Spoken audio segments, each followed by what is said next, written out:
Wisconsin, on trouve les restes d'un cadavre démembré sur les berges d'une rivière. Pour résoudre l'énigme de ce meurtre, les enquêteurs devront d'abord établir l'identité de la victime. En Arizona, le corps en décomposition d'un homme est trouvé dans un parc de l'État. Seule la haute technologie informatique pourra mener les détectives à son tueur.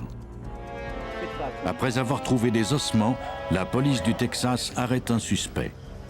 Mais à moins d'identifier rapidement la victime, les détectives devront remettre en liberté ce présumé tueur. Certains meurtriers croient échapper à la justice en dissimulant l'identité de leur victime. Mais grâce à des techniques criminalistiques de pointe, les artistes judiciaires peuvent démasquer les meurtriers en dressant le portrait robot de leur victime.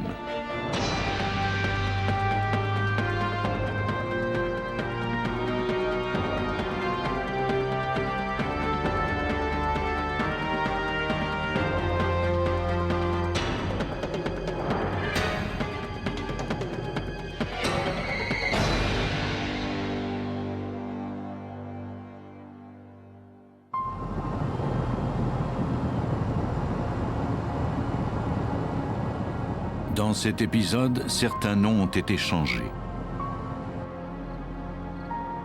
Près de Madison, au Wisconsin, la très paisible région de Sauk County attire beaucoup d'amateurs de plein air. Vers 16 h, le 30 juillet 1999, une femme et son fils faisaient une randonnée sur un sentier le long des berges de la rivière Wisconsin. Le jeune garçon remarqua alors un sac d'épicerie en plastique au bord de l'eau. En l'examinant de plus près, il aperçut le squelette d'une main humaine. Sa mère appela immédiatement la police.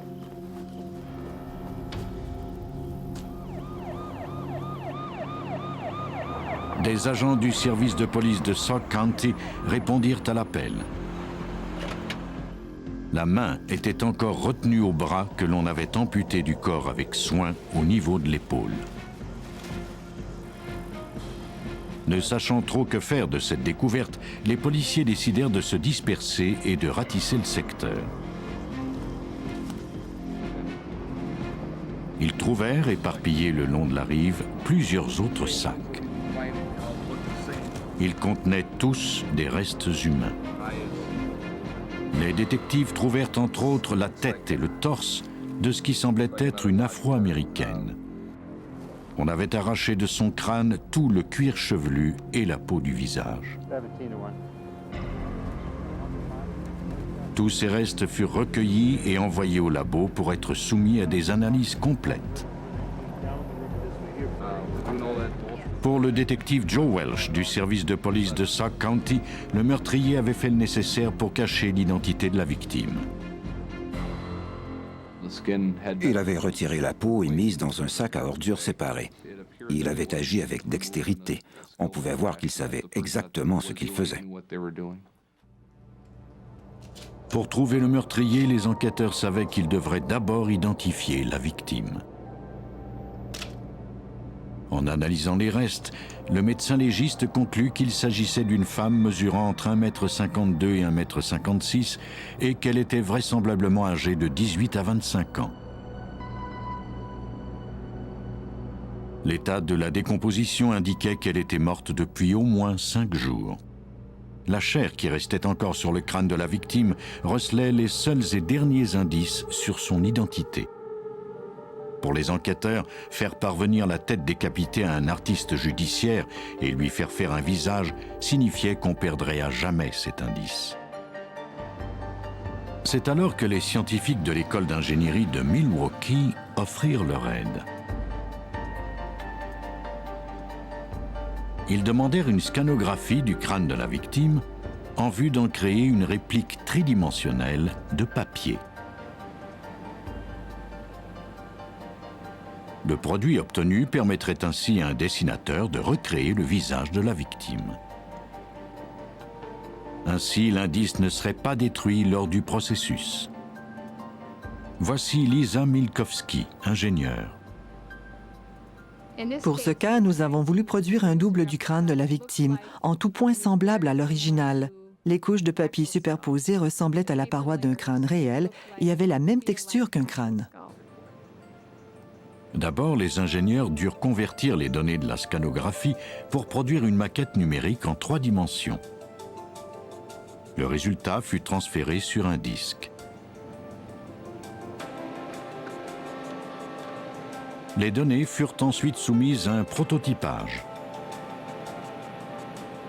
Normalement, on a recours à ce procédé pour tester certaines maquettes de travail générées par ordinateur. Ce procédé permet de produire une maquette tridimensionnelle faite de minces couches de papier superposées. Ainsi, les ingénieurs peuvent aisément identifier les défauts de conception de leur plan. C'était la première fois qu'on avait recours à ce procédé dans un contexte judiciaire. On commence par reproduire le crâne en 2 dimensions.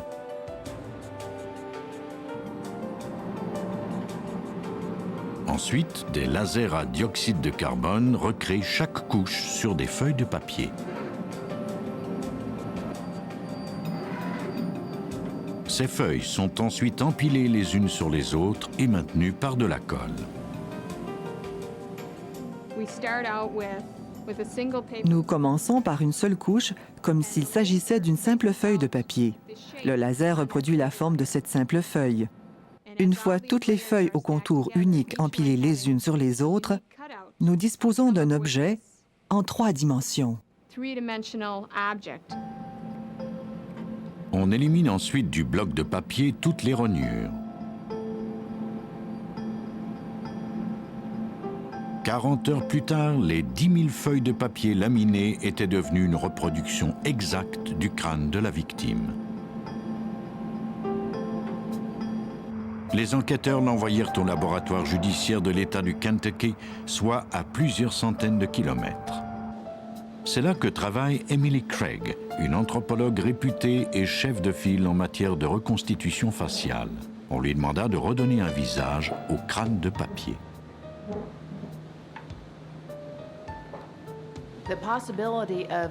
C'était excitant de reconstituer un visage en argile à partir de ce genre de prototype. À ma connaissance, personne au pays ne l'avait fait en vue de l'identification d'une victime. Pour redonner vie à l'inconnu, Craig commença par poser des marqueurs à divers endroits du crâne. Ces marqueurs indiquent l'épaisseur moyenne de la peau sur le crâne pour des gens de même race, du même âge et du même sexe. Avant de faire un moulage du visage, Craig doit toutefois être certaine que les yeux qu'elle a choisis seront de la taille et de la forme des yeux des personnes qui répondent aux mêmes critères que la victime. Guidés par la forme du crâne, les yeux sont mis en place avec précision. Pour que quelqu'un du public puisse la reconnaître, l'espace entre les 2 yeux et leur expression doivent être parfaits.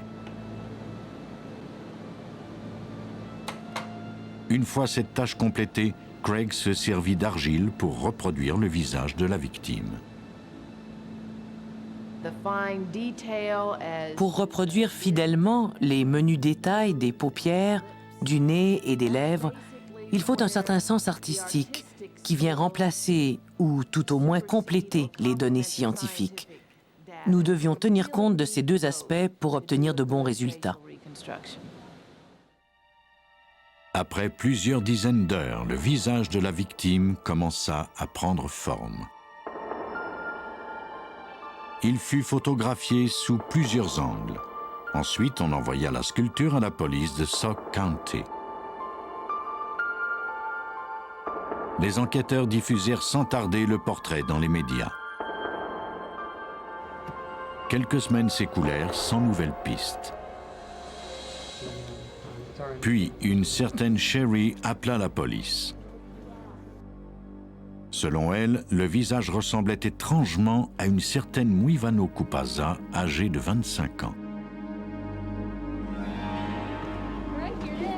Cette dernière était venue de Tanzanie apprendre l'anglais aux États-Unis.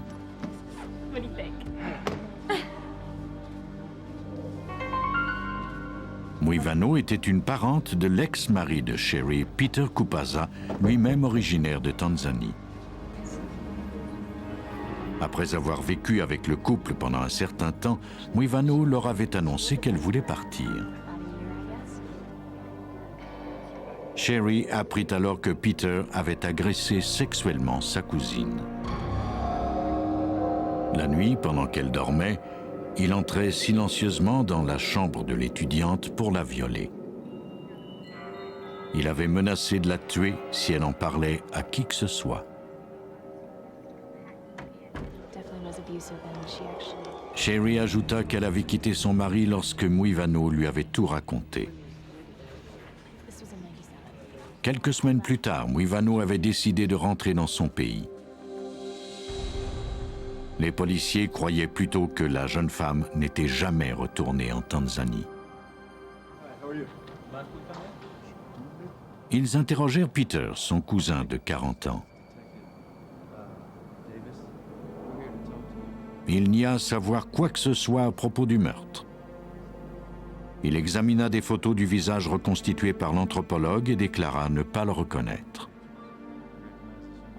Je lui ai montré la photo en lui demandant s'il connaissait cette personne et il m'a répondu par la négative. Même si Peter affirma qu'il ne possédait aucune photo de sa cousine, il accepta de remettre 2 albums de photos de famille.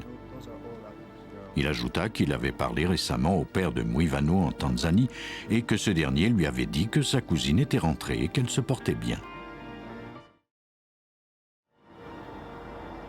Pour corroborer sa version, les enquêteurs contactèrent la famille de Muivano en Tanzanie. Son père déclara qu'elle n'était jamais revenue au pays et qu'il n'avait pas eu de ses nouvelles depuis un certain temps. Pourquoi Peter Kupaza avait-il menti? En fouillant son passé, les détectives apprirent que Kupaza avait été bouché pendant quelques années. Cela ne prouvait pas qu'il était l'auteur du meurtre, mais cela pouvait expliquer en partie la précision avec laquelle le corps de la victime avait été sectionné. Les enquêteurs étaient d'avis que la victime trouvée sur la berge de la rivière Wisconsin était bien Muivano Kupaza. Ils devaient maintenant consolider l'enquête entourant son cousin Peter, le suspect numéro 1. Avec l'aide de l'anthropologue judiciaire Emily Craig, les enquêteurs de Sauk County au Wisconsin croyaient avoir enfin identifié la victime dont le corps avait été démembré. Il s'agissait vraisemblablement de Muivano Kupaza, une femme de 25 ans originaire de Tanzanie. Se basant sur les dépositions des parents de la jeune femme, les policiers croyaient Peter Kupaza, son cousin, responsable de ce meurtre brutal. Mais pour démontrer qu'un meurtre avait été commis, ils devaient prouver hors de tout doute que la victime trouvée sur la berge de la rivière Wisconsin était bel et bien Muivano Kupaza. Ils contactèrent son médecin dont ils obtinrent le dossier médical. Peut-être contenait-il des informations qui pourraient servir à l'identification. Ils eurent un peu de chance.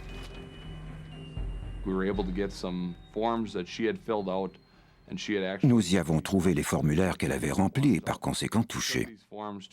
Nous avons envoyé ces documents au laboratoire d'État du Wisconsin où l'on a fait une recherche d'empreintes qu'on a ensuite prélevée et comparée à celle de la victime. Nous avons ainsi formellement identifié Muivano Kupaza.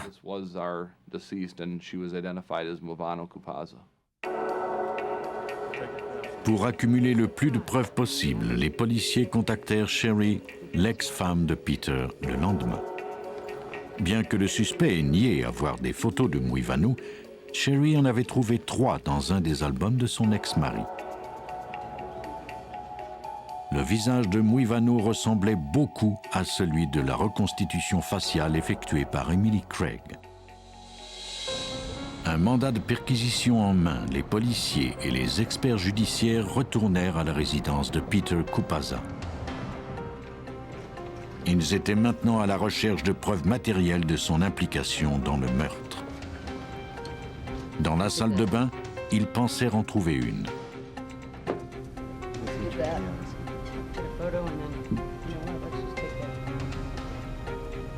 sur une des sections de la plainte, il y avait des taches brun-rouge ressemblant à du sang. La section fut enlevée pour être soumise à une analyse génétique. Le sort de Peter Kupaza était désormais entre les mains des experts légistes. Ces derniers obtinrent le profil génétique du sang trouvé dans la salle de bain de Kupaza. Ils le comparèrent ensuite à celui qu'ils avaient obtenu de la chair de la victime. L'ADN était le même. Peter Kupaza fut arrêté et accusé de meurtre.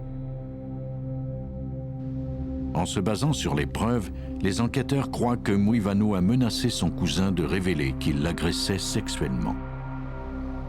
Peter Kupaza a alors décidé de tout mettre en œuvre pour l'en empêcher. Après avoir tué la jeune femme, il a traîné son corps jusque dans la salle de bain où il l'a démembré. Il a ensuite tenté de se débarrasser des restes en les jetant dans la rivière Wisconsin.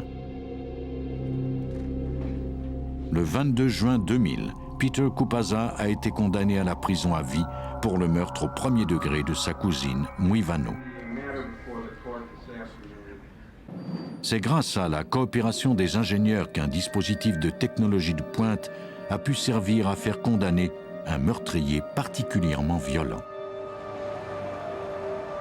Pour résoudre un meurtre à Phoenix, en Arizona, les policiers devraient se servir d'un logiciel informatique pour identifier la victime.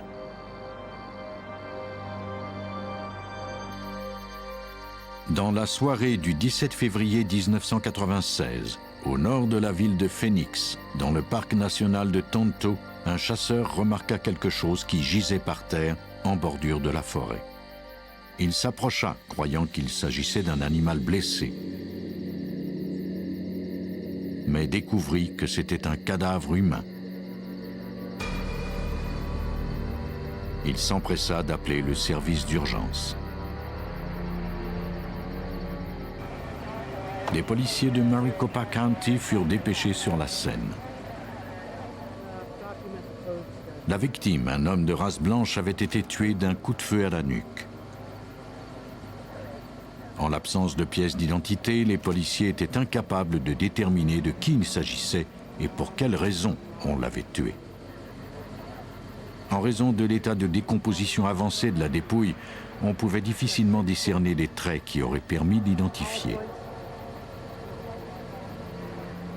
Les seuls indices étaient un chapeau de cow-boy troué d'un projectile juste au-dessus du bord et une paire de lunettes correctrices.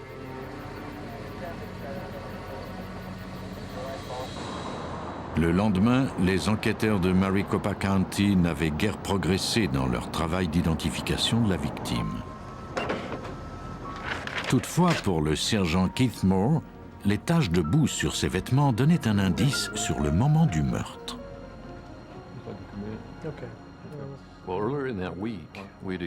Plus tôt au cours de cette semaine, il y avait eu de la pluie dans ce secteur. À en juger par les taches de boue sur les vêtements, le corps se trouvait là avant les averses, puisque ses pantalons avaient été éclaboussés. Le médecin légiste détermina que la victime était morte depuis au moins 10 jours. La mort avait été causée par un coup de feu tiré à bout portant dans la tête avec une arme de gros calibre. L'homme avait entre 45 et 55 ans et mesurait environ 1,80 m. Mais à l'exception de ces empreintes digitales, il n'y avait rien de particulier qui aurait aidé à l'identifier. La décomposition avait rendu le visage méconnaissable. Les détectives examinèrent ensuite tous les dossiers des personnes disparues depuis peu, en espérant y trouver leurs victimes, mais leurs recherches furent vaines. Le détective Barry Lynch, affecté aux homicides, travaillait alors sur cette enquête.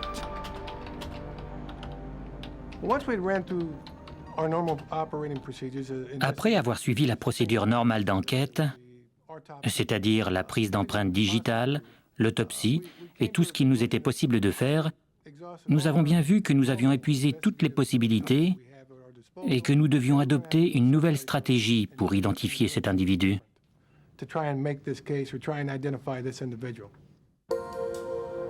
Les détectives s'adressèrent aux experts du service de police voisin à Glendale. On assigna l'artiste judiciaire John Wintrow à l'affaire. Wintrow est devenu expert pour effacer les traces de traumatisme et de décomposition sur un visage grâce à un nouveau logiciel informatique. Une fois qu'on dispose d'une image claire du visage de la victime, on a davantage de chances de trouver quelqu'un qui saura l'identifier. Après avoir numérisé la photo originale, nous nous servons de ce logiciel pour nettoyer la photo. On élimine les traces de décomposition et de blessures. Ensuite, on améliore la photo au maximum pour la faire diffuser dans les médias en espérant qu'elle permettra une éventuelle identification. Avant de commencer la reconstitution faciale, toutefois, Wintrow devait photographier le visage de la victime trouvée dans le parc national de Tonto.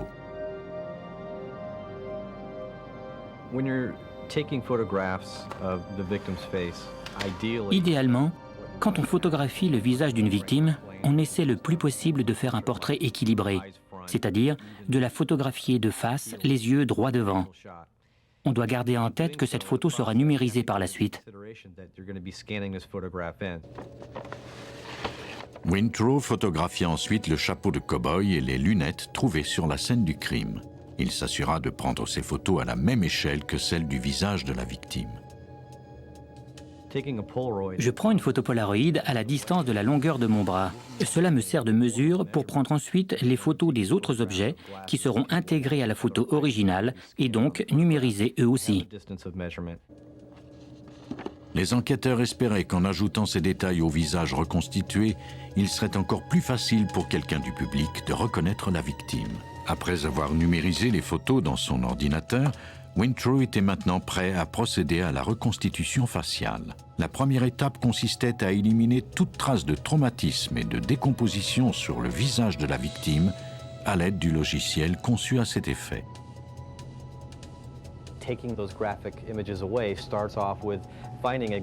Pour commencer, on doit trouver une surface de tissu sain, c'est-à-dire de peau qui n'est pas encore décomposée. On utilise ensuite un outil du logiciel que l'on appelle un clone pour copier cette peau saine et en recouvrir les endroits où les tissus sont en mauvais état.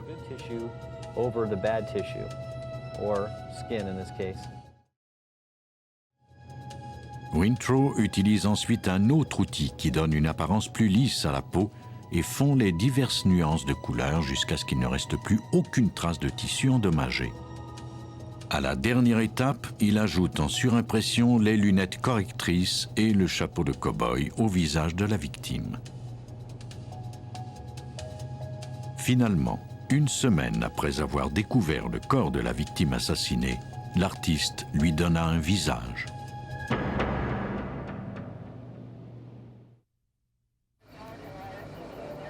Après avoir découvert le corps d'une victime, un artiste judiciaire lui donnait enfin un visage. La police de Maricopa County, en Arizona, travaillait toujours à identifier cet homme de race blanche dans la quarantaine, tué dans le parc national de Tonto. Une semaine après la découverte du corps, on fit diffuser son portrait robot dans les médias. En l'espace de seulement quelques heures, le travail de John Wintrow porta fruit. John Christian, un habitant de la région, identifia la victime comme étant Thomas Donahue, 52 ans. Il ne l'avait pas vue ni eu de ses nouvelles depuis quelque temps. Il décrivit son ami comme étant un homme simple et aimable qui cherchait toujours à être accepté par son entourage. Il ajouta que Thomas était agent de sécurité pour une entreprise de la région et vivait avec une certaine Darlene Schlicht. La rumeur voulait que Darlene et ses amis soient impliqués dans des activités illégales comme la fraude, l'émission de faux chèques et d'autres rackets, et que Thomas essayait de se tailler une place au sein du groupe. Christine avait entendu dire que l'une des membres de ce groupe, Carrie Scott, étaient profondément agacés par les tentatives de Thomas de s'ingérer dans leurs activités. Christian n'avait pas vu Darlene ni ses amis depuis un certain temps. Pour vérifier si la victime était bel et bien Thomas Donahue, les détectives contactèrent ses employeurs. Thomas, déclarèrent-ils, ne s'était pas présenté au travail depuis plusieurs semaines. Les empreintes de Donahue faisaient partie de son dossier. Ses employeurs acceptèrent de les faire parvenir au laboratoire judiciaire. Les experts les comparèrent à celles de la victime. Elles étaient parfaitement identiques. Thomas Donahue était donc la victime de l'homicide. Pour identifier son meurtrier, les enquêteurs tentèrent de retracer sa colocataire, Darlene Schlicht. Elle était introuvable. Une vérification des dossiers fournit une explication à son absence. 3 jours après la découverte du corps de Thomas Donahue, on l'avait arrêté dans la ville voisine de Tempe pour avoir émis de faux chèques.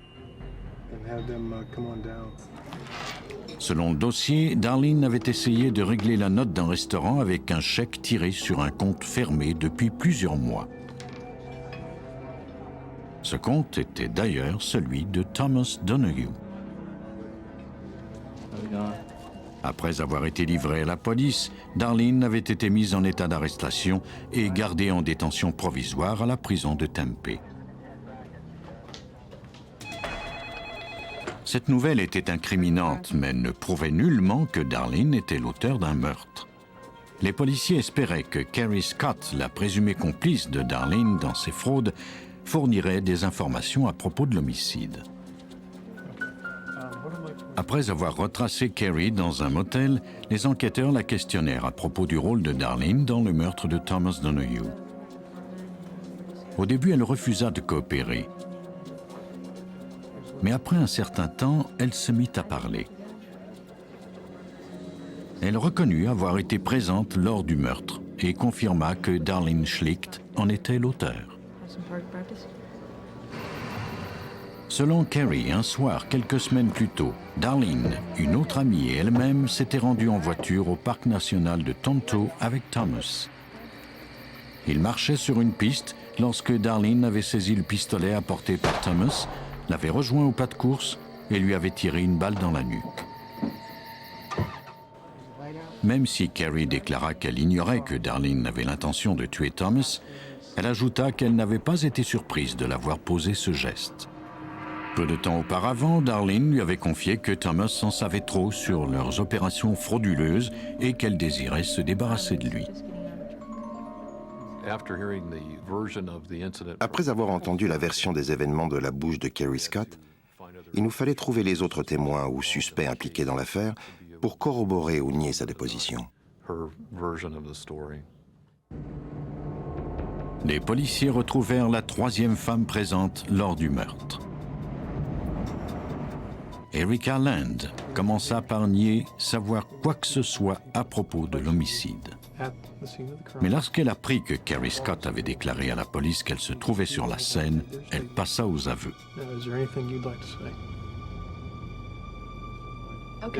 Sa version différait toutefois de celle de Carrie.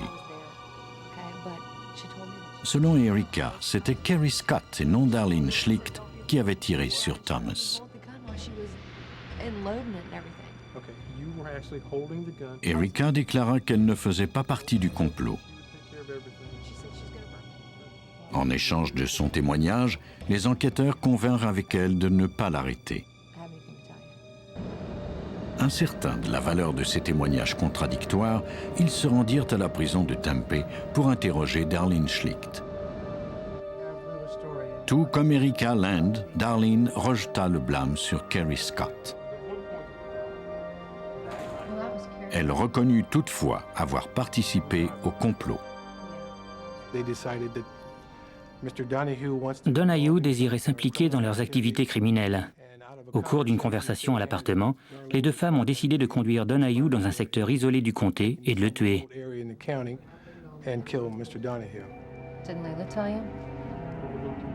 En se basant sur les preuves, les policiers savaient que Carrie leur avait menti.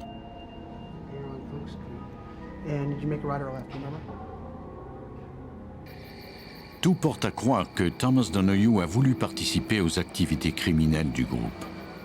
Mais Carrie Scott et Darlene Schlicht ne lui faisaient pas confiance et elles ont décidé de le tuer. Le 7 février 1996, elles l'ont attiré dans un secteur isolé du parc national de Tonto. Pendant qu'il marchait sur une piste, Carrie Scott s'est approchée de lui et lui a tiré une balle dans la nuque. Les deux femmes croyaient sans doute que l'exposition prolongée aux intempéries empêcherait les experts d'identifier la victime et que leur crime ne serait jamais résolu. Carrie Scott a comparu devant les tribunaux pour le meurtre au premier degré de Thomas Donahue.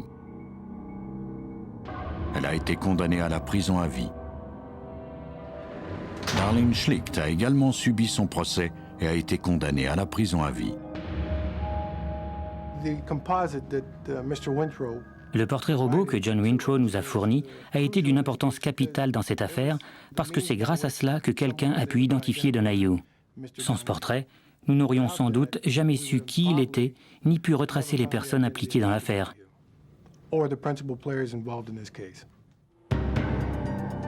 Grâce à la technologie informatique, l'artiste judiciaire John Wintrow a réussi à reconstituer le visage de la victime et c'est ainsi que les deux meurtrières ont été traduites en justice. Au Texas, les policiers devraient eux aussi se fier à un dessinateur pour identifier une victime sans visage. En fin d'après-midi, le 18 juillet 1989, un jeune garçon qui jouait au bord d'un lac à Wills Point trouva des débris que les vagues avaient laissés sur la rive. En les retournant, il constata avec horreur qu'il s'agissait d'un crâne humain enveloppé dans du tissu. Effrayé, il courut alerter son père. Après avoir reçu un appel au service d'urgence, des policiers du bureau du shérif de Van Zandt County se rendirent au lac Willow. Ils trouvèrent un crâne humain, de même qu'une paire de shorts en jean par terre.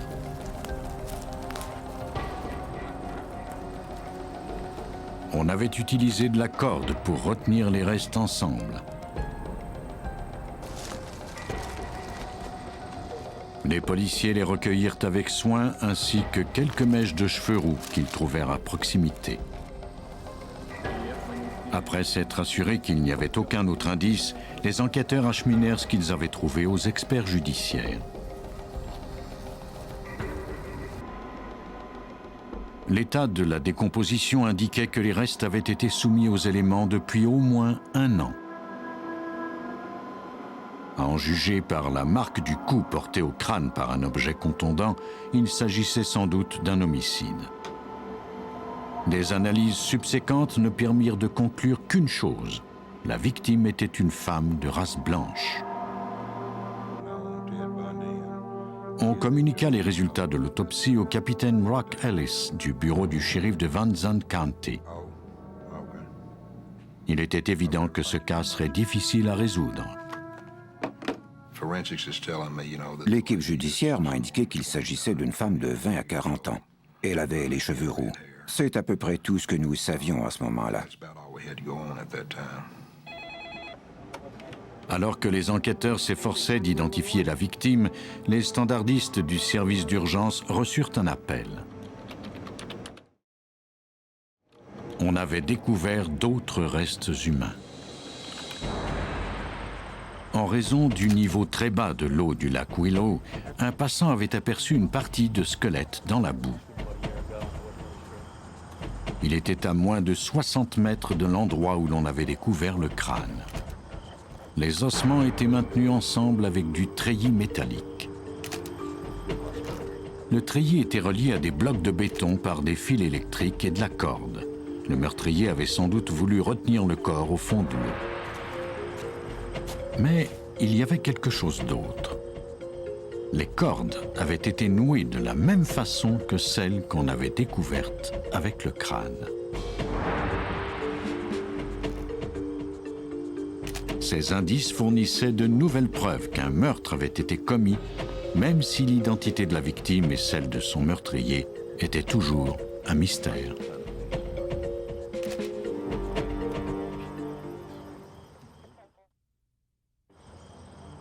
Les policiers de Van Zandt County, au Texas, tentaient d'identifier une femme à partir de son squelette trouvé sur la rive du lac Willow. Ils fouillaient le secteur quand ils firent une découverte troublante dans le jardin d'un résident. À côté d'un rouleau de treillis métallique, les policiers remarquèrent des cordes tout à fait semblables à celles qu'on avait trouvées avec les ossements. Et il y avait des nœuds de même type dans ces cordes. Personne ne se trouvait à la maison. Cela n'empêcha pas les policiers d'obtenir rapidement un mandat de perquisition et de recueillir des indices. Maintenant, il leur restait à découvrir qui vivait là. Une recherche leur permit d'apprendre que c'était la maison d'un couple de gens âgés qui vivaient là en compagnie de leur fils de 38 ans, Ronald Mark Holloway. En fouillant ses antécédents, la police découvrit que ce dernier était en liberté conditionnelle suite au viol et à la tentative de meurtre d'une femme dans un autre État.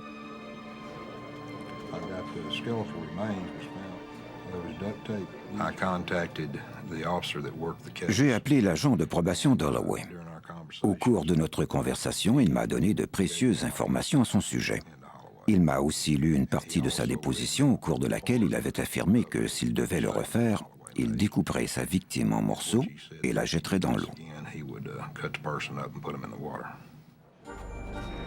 Même si les enquêteurs avaient peu d'indices sur l'identité de la victime trouvée au bord du lac, ils étaient persuadés d'avoir trouvé le coupable. Moins de 2 mois plus tard, le suspect Ronald Holloway, jusque-là introuvable, fut finalement retrouvé dans un comté voisin et convoqué à un interrogatoire. Il reconnut avoir fait les nœuds dans les cordes trouvées chez ses parents. Mais il nia savoir quoi que ce soit à propos du meurtre. Les détectives avaient l'impression qu'il mentait.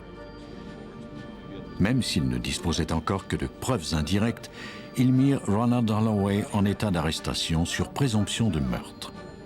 En vertu de la loi du Texas, il ne disposait que d'une brève période pour faire accuser formellement le suspect de meurtre. On demanda au sergent Steve Black, de la police d'État du Texas, de participer à l'enquête.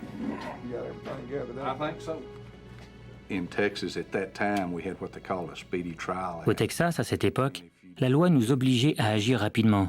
Si on ne menait pas l'accusé devant les tribunaux avant une certaine période de temps, ça devenait compliqué. Il fallait laisser partir le prévenu. Avec seulement 60 jours pour résoudre l'affaire, les enquêteurs demandèrent l'aide de la réputée artiste judiciaire Karen Taylor. À partir du seul crâne de la victime, Taylor met à profit toute sa compétence et son talent pour reconstituer avec précision les particularités et les moindres détails qui rendent chaque visage unique. L'avantage de redonner un visage à un crâne, c'est que les caractéristiques sont déjà fournies. Les ouvertures existent déjà, les divers orifices sont là. Nous n'avons qu'à ajouter ce qui manque et à respecter les proportions. Étude après étude, nous avons constaté que ce qui est crucial pour permettre au public de reconnaître une victime, c'est la précision dans la disposition de ses caractéristiques. Taylor commence par photographier le crâne après y avoir ajouté 21 marqueurs d'épaisseur de la chair à des endroits précis. Elle superpose ensuite du papier calque sur les photos grandeur nature. En se fiant au marqueur de caoutchouc, Taylor esquisse le contour du visage de la victime. Une fois cette étape complétée, il lui reste à dessiner les yeux, le nez, la bouche et les autres caractéristiques qui mèneront éventuellement à l'identification de la victime. Nous disposons de certaines techniques pour estimer les caractéristiques d'un individu. Il y a une formule pour chacune de ces caractéristiques, pour la taille de l'œil, la largeur du nez ou la largeur de la bouche, et ainsi de suite.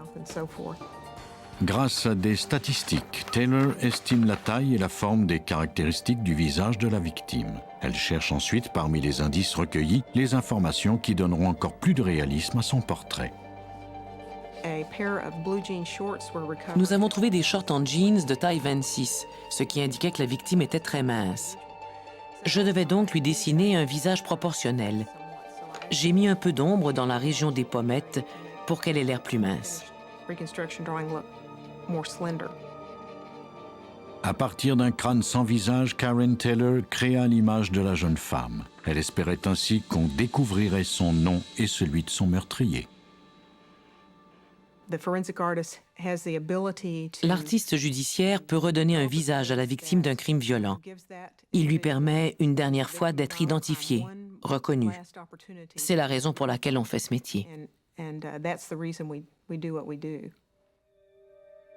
Les enquêteurs firent diffuser sans tarder le croquis dans les médias en espérant qu'il leur permettrait de prouver l'implication de Ronald Holloway.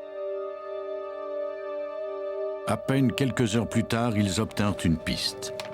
Une personne du public avait reconnu la victime. Il s'agissait de Jennifer D. Weineger, 28 ans, qui vivait avec son petit ami Ray Dawson à Elmo, une localité voisine.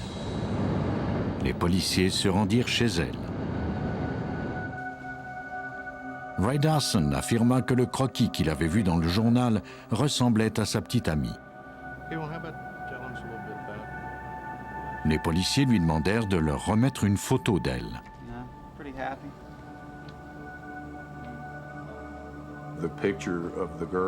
Le portrait que Karen avait fait ressemblait énormément à la jeune femme sur la photo. Dawson déclara qu'au moment de la disparition de Jennifer, il était en prison suite à une violation du code de la route. Il n'avait pas eu de ses nouvelles depuis, mais ne s'en était pas inquiété. Jennifer lui demandait parfois de la conduire. Elle était aventureuse et aimait voyager. De fait, il lui arrivait souvent de partir plusieurs mois en autostop pour découvrir du pays. Les policiers demandèrent ensuite à Dawson de leur décrire les amis et les relations de Jennifer. Il déclara ne pas connaître Ronald Holloway. Les policiers croyaient avoir enfin identifié la victime de l'homicide. Ils obtinrent les relevés dentaires de Jennifer Weineger et les comparèrent au reste trouvé dans le lac. La concordance était parfaite. Mais même si la reconstitution faciale de Karen Taylor avait permis l'identification de la victime du lac Willow, les enquêteurs n'avaient pas progressé pour prouver que Ronald Holloway était son meurtrier. Dans l'espoir de trouver ce lien, ils ratissèrent le quartier où Jennifer vivait, à Elmo.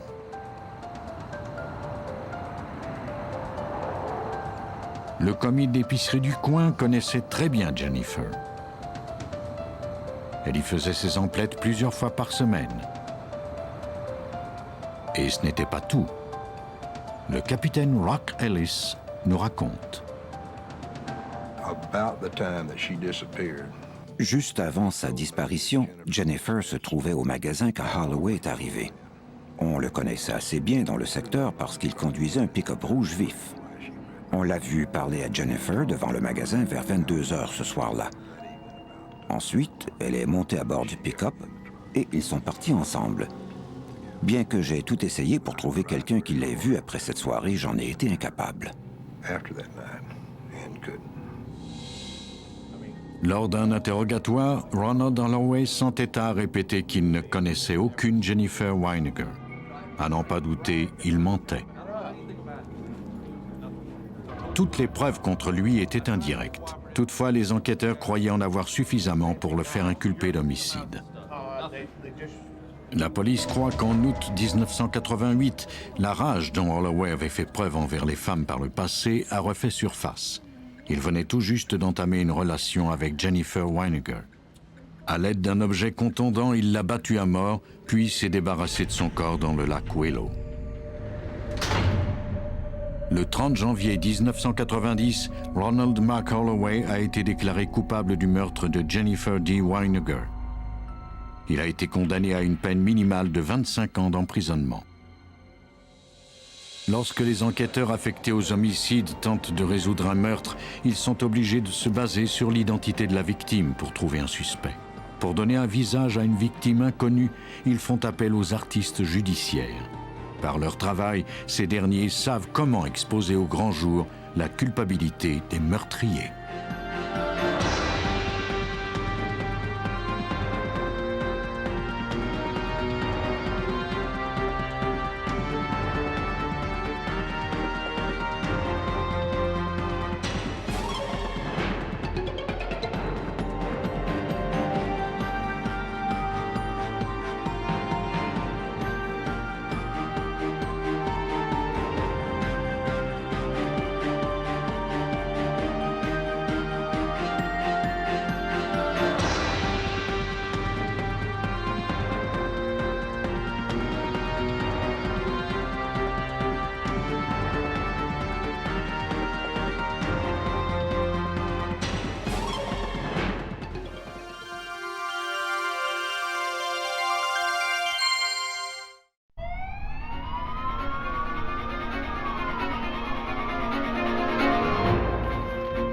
A quiet Washington state community becomes the backdrop for a string of brutal murders. And all of the evidence suggests that a serial killer is responsible. As investigators struggle to identify a suspect, more bodies continue to surface. In Michigan, the pregnant wife of a promising young attorney is found dead in the couple's home. Though it appears to be the result of a tragic accident, police are not convinced. It falls to forensic examiners to expose the truth. Solving a murder requires a team of experts whose efforts often go unrecognized. When crime fighters meet crime writers, their story is finally told. And many times, it's a tale stranger than fiction.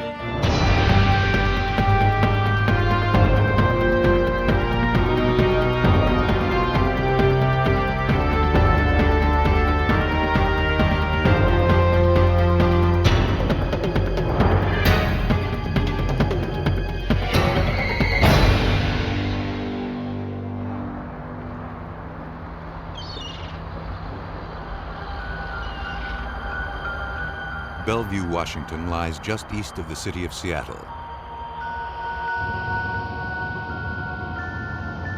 It's a thriving community of about 100,000 people who live, work, and play here. But in the summer of 1990, young women began turning up dead throughout the city. On Saturday, June 23rd, Bellevue police received a 911 call. A restaurant employee had stumbled upon the lifeless body of a young woman.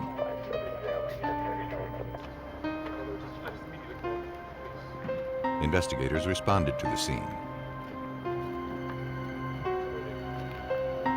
They found the victim lying among trash next to a dumpster behind the restaurant. She was nude except for a necklace. Her arms and legs were positioned as if she were lying in a coffin. A pine cone rested in her hands. It was clear that the victim's body had been posed by the killer. Technicians managed to locate a single black hair near the woman. But they found no clues to her identity or that of her killer.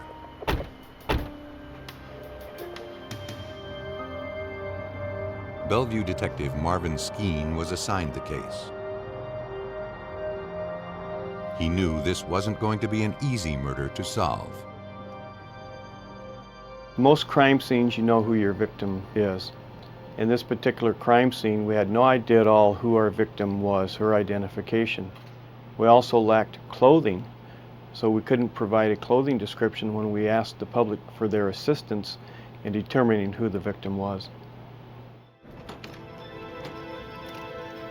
The medical examiner concluded that the woman, likely between the ages of 25 and 35, had died as a result of strangulation. She had also been brutally beaten and sexually assaulted. In addition to collecting biological evidence, dozens of fibers clinging to the victim's body were also recovered.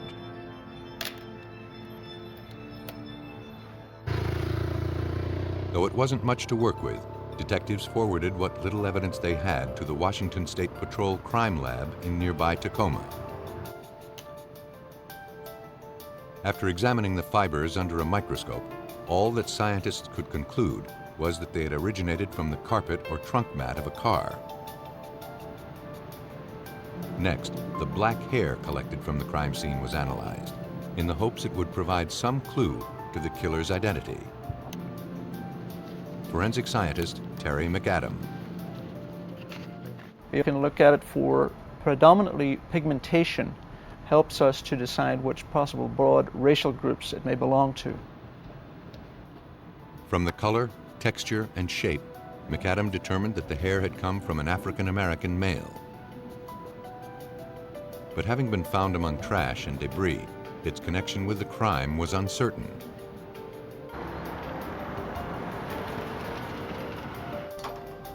Investigators knew the best way to find this killer would be to first identify the victim.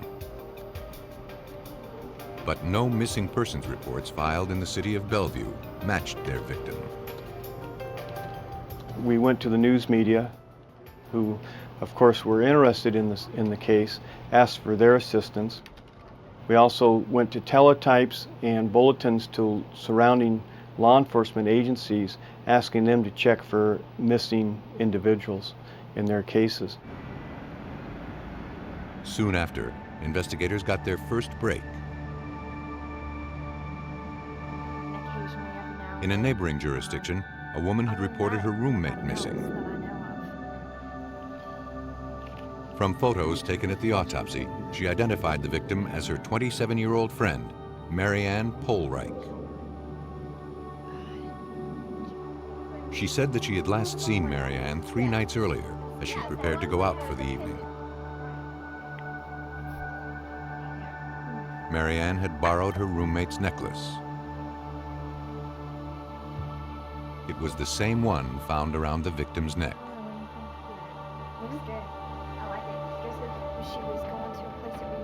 Marianne usually spent her Fridays at a bar just a few blocks from where her body was found.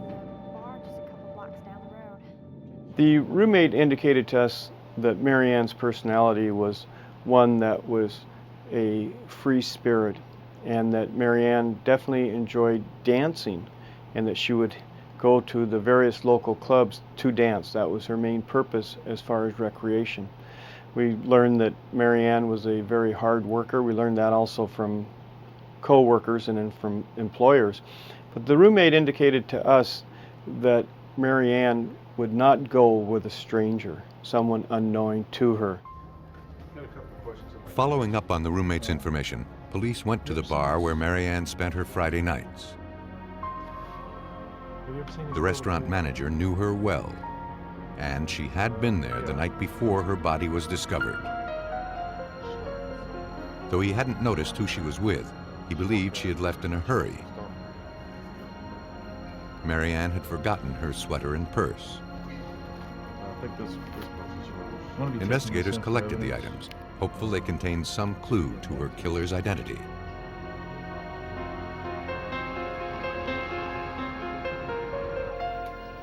But the evidence failed to yield any useful information.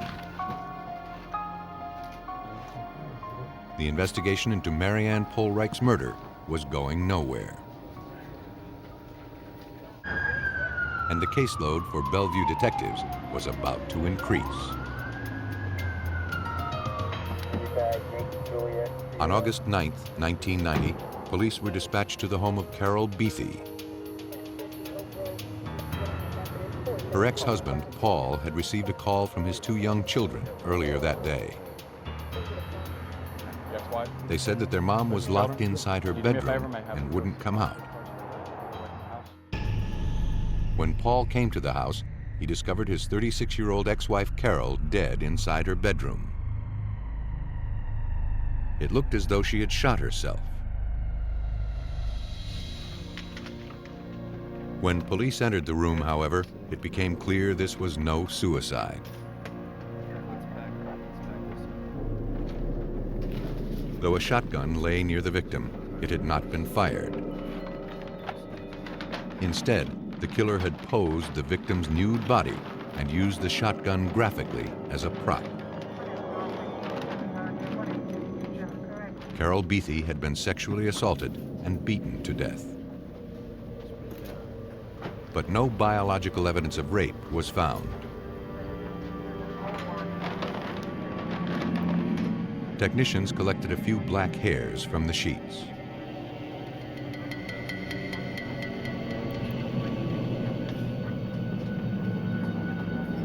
Though robbery did not appear to be a motive, family members later determined that Carol's heirloom ring was missing.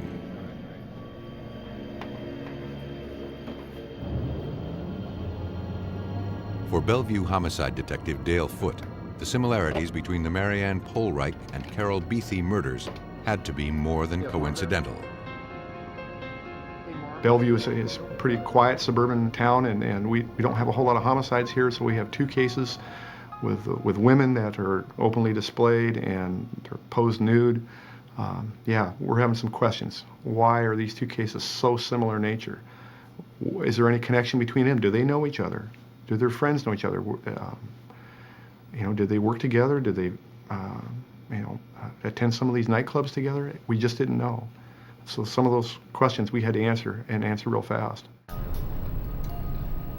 To find out if the cases were in fact connected, police forwarded the hairs recovered from the Carol Beatty crime scene to the lab. When examiners compared those to the one recovered from the Marianne Preich crime scene, they concluded that the hairs had originated from the same person. Bellevue police were now faced with the possibility that a serial killer was loose in their city.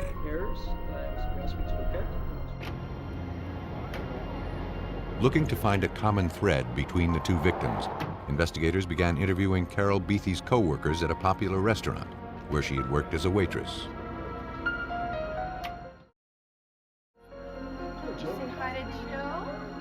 Carol's friends could not imagine why anyone would have wanted to hurt her. Though she and her ex-husband Paul were divorced, they maintained a great relationship. And Carol's two daughters constantly showered her with love and affection. Though Carol Beatty would sometimes go to nightclubs, police were unable to establish any connection between her and Marianne Preich. You ever seen her? The two unsolved murder investigations quickly became front-page news. Soon, the mystery caught the attention of veteran crime writer Jack Olson. With 10 true crime novels to his credit, Olson recognized that as a writer, this story was too unusual to be ignored. I think the thing that made this case unusual was the posing of the bodies. That is not seen. It is seen, but it's not seen very often. It represents some kind of a deep-seated hatred of women.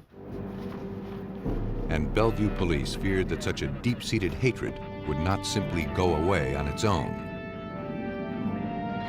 If they didn't identify a suspect in the killings, and fast, it would only be a matter of time until more victims turned up dead.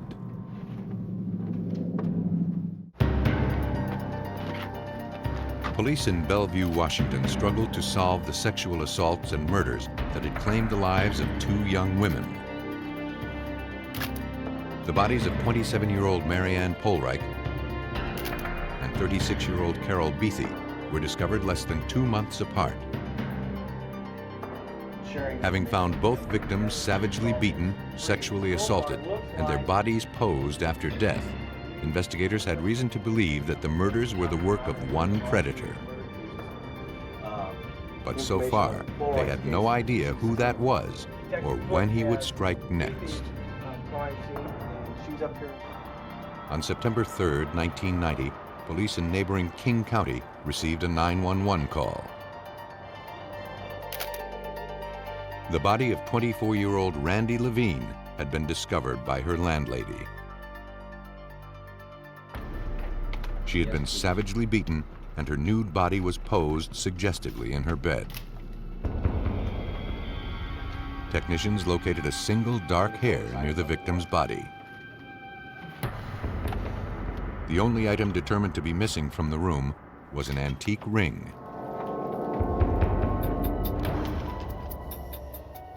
At autopsy, the medical examiner confirmed that Randy Levine had died as a result of blunt force trauma to the head.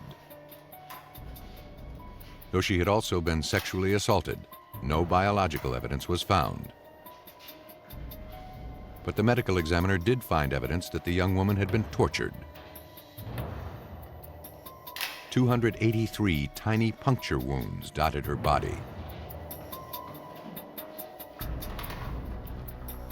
The pattern of some of the injuries suggested that the killer had played a game of tic-tac-toe.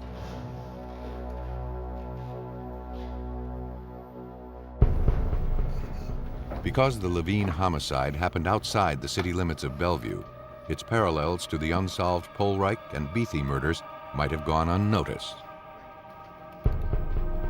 But then, Bellevue Police Detective Ed Mott received a call from a paramedic who happened to be called to all 3 crime scenes. Yeah, this is Lieutenant Ed Mott with Bellevue. And he couldn't help but notice the similarities.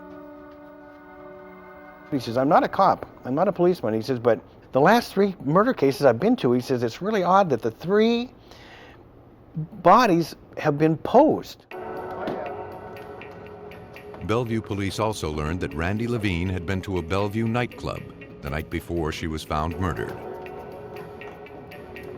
There could now be little doubt that a serial killer had claimed the lives of all 3 women. Officers from throughout the area began pooling their resources, desperate to identify this killer before he struck again. The senselessness of the homicides left veteran crime writer Jack Olson struggling for answers. He wondered why these women in particular had been targeted for murder. He could find no rational explanation. They were perfectly fine women doing exactly what we would expect decent young women of their age, 20, 30, 35, to be doing. They held jobs, they were responsible. Yes, they did go to nightclubs now and then. They're admirable people. As the hunt for the serial killer intensified, an intelligence officer with the Seattle Police Department believed he had uncovered a possible lead. A few days after the Randy Levine homicide in King County, a man named George Waterfield Russell was arrested near her residence for impersonating a police officer. According to the reports, when 32-year-old Russell was pulled over for traffic violations, the officer saw him try to hide something under the vehicle.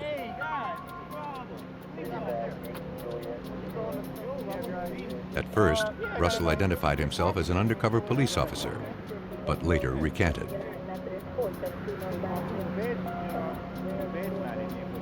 Suspicious, the patrol officer searched his car. He located a police scanner, a buck knife, and 2 IDs. Hidden underneath the vehicle, he found a loaded handgun. A check of the serial numbers revealed that the gun had recently been stolen. Russell was placed under arrest for impersonating an officer and being in the possession of a stolen weapon. A records check showed that Russell had an extensive criminal record, which included sexual assaults and cat burglaries. Mostly, George Russell stole jewelry. A further background check revealed that Russell was known to frequent Bellevue area nightclubs, and he had a reputation. Well, George was a charmer, and basically he was liked in the nightclubs. He was a popular man in the nightclubs. He had a good line of chatter. He would sidle over next to the DJ and they'd have a nice conversation, and then he'd sidle over to the bar and have a nice conversation with the bartender, and then various people, usually young women who came under his aura would sit with him, would buy him drinks, would tell him what a great guy he was. Though that wasn't a crime, To investigators, it went a long way in explaining how the three victims could have been manipulated into being alone with the killer. Hey, how you doing? I'm Detective. Detectives wanted to speak with George Russell about the murders. He claimed he didn't know anyone named Carol Beathy or Randy Levine. Take a look at some of these pictures for us. However, he admitted knowing Marianne Preich. In fact, he had seen her at a bar the night before she was found murdered. But he said they weren't there together and didn't speak. Recalling that fibers from a vehicle had been recovered from Preic's body, police asked for permission to search his car. Russell claimed he had borrowed a friend's truck that night. Eager to cooperate, he gave police the address of his friend who had lent him the vehicle.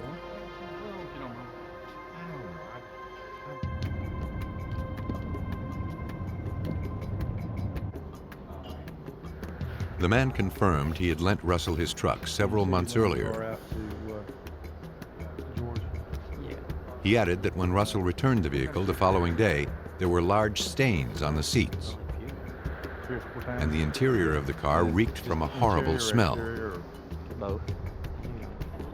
It was so bad, he scrubbed the truck clean later that day. For investigators looking for proof that George Russell was a serial killer, that was the worst news they could hear.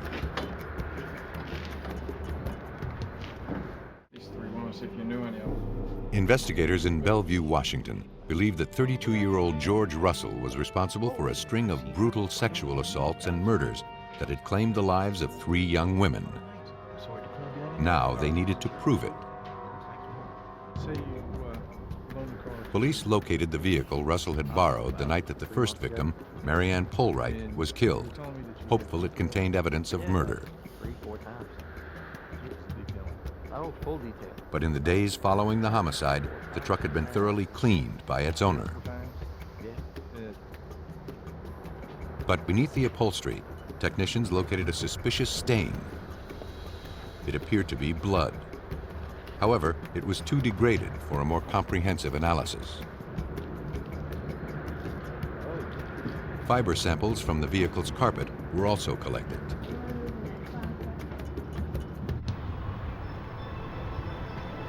At the Washington State Patrol Crime Lab, examiners compared the fibers recovered from the truck to those collected from the body of Marianne Preich.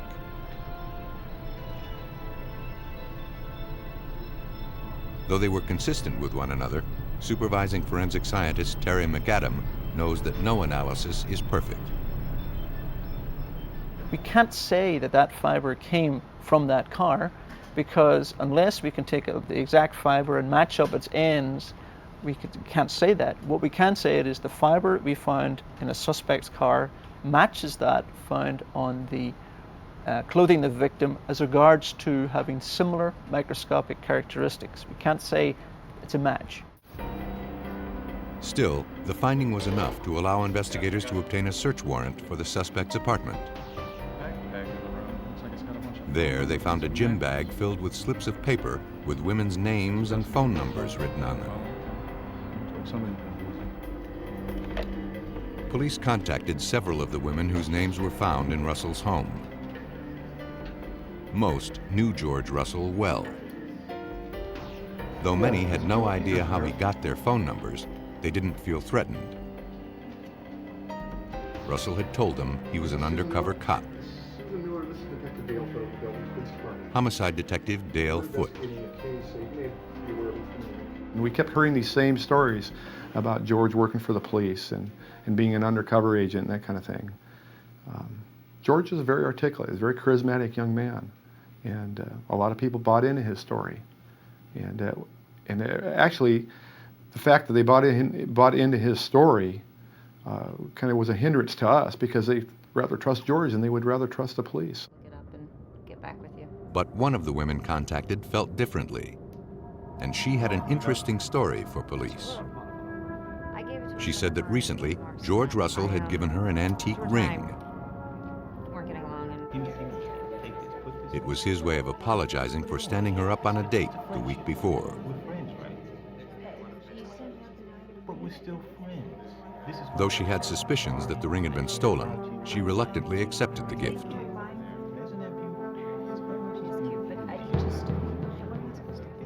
Shortly after that, she learned Russell was a suspect in the murders.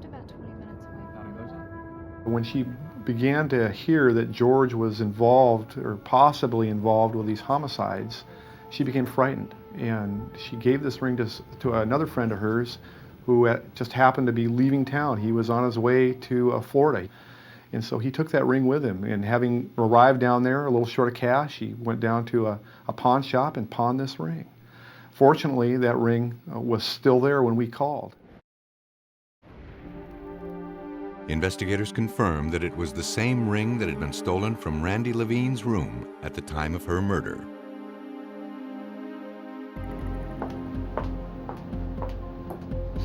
Convinced they had the serial killer, investigators next looked to tie the suspect to the murder of Marianne Preich. Detective Marvin Ski decided to take advantage of a new forensic technology called DNA testing. At the time in 1991, introducing DNA evidence into court was the first time that it had occurred in King County in the state of Washington. So it was new, very new, and it was something that had to be looked at and a lot of time spent on to make sure that we did it properly and to get it accepted by the court. It was time well spent. On January 10, 1991, examiners determined that George Russell's DNA matched the biological samples found on Marianne Preich. He was subsequently charged with her murder. Based on the hair analysis, he was also charged with the murders of Carol Beatty and Randy Levine. Police believe that George Russell used his abundant charm to lure women into his web. And once he had them where he wanted, he pounced on the unsuspecting victims.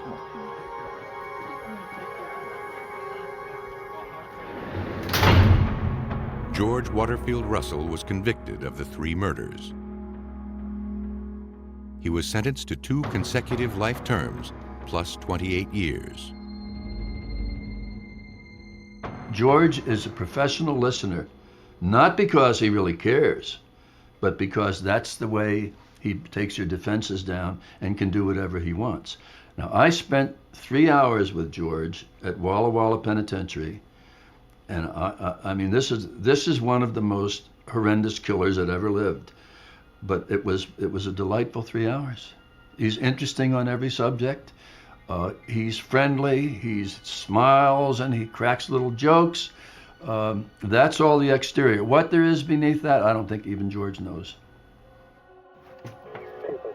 Shock value was part of George Russell's murderous plan, and he went to great lengths manipulating his crime scenes to achieve it.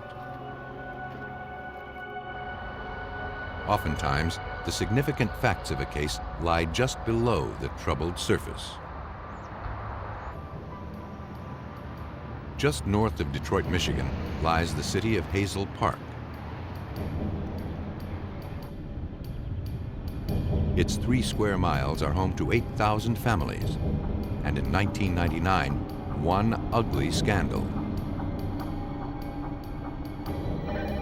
On the afternoon of Monday, August 16th, the Hazel Park police dispatcher received a frantic call. What took place?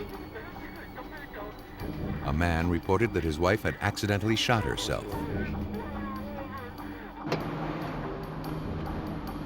When the responding officer arrived a few minutes later, Michael Fletcher, a prominent local attorney, was waiting outside his home. Where's the bedroom in the house? Understand? Okay, His wife was inside. He had checked for a pulse, but she wasn't breathing.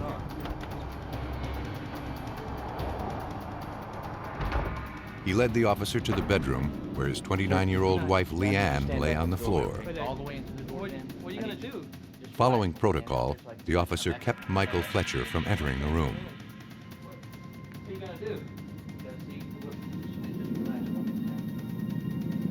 But there was nothing anyone could do.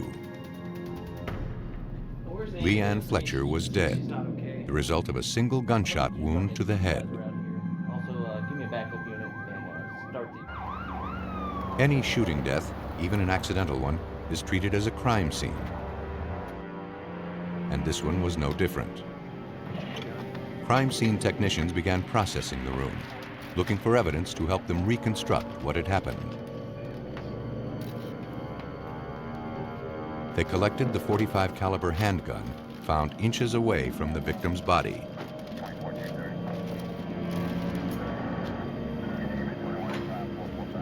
Unsure of what to make of the findings, police began searching through the contents of the victim's purse, looking for a suicide note she may have left behind. But what they found was a greeting card from her husband.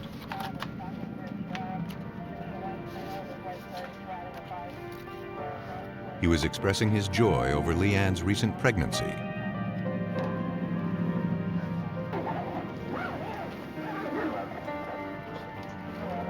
Leanne Fletcher's body was removed for autopsy. For investigators, all of the findings suggested the expectant mother's death had resulted from a tragic accident.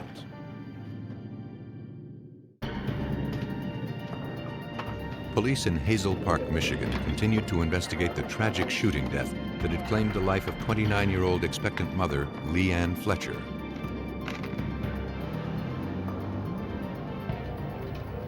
The victim's husband, Michael Fletcher, was brought in to make a statement. The 29-year-old attorney couldn't believe that his pregnant wife was dead. Michael told police that after dropping off their 3-year-old daughter earlier that morning, he and Leanne went to a local firing range. He wanted her to learn how to properly shoot a handgun in case she ever needed to protect herself and the children.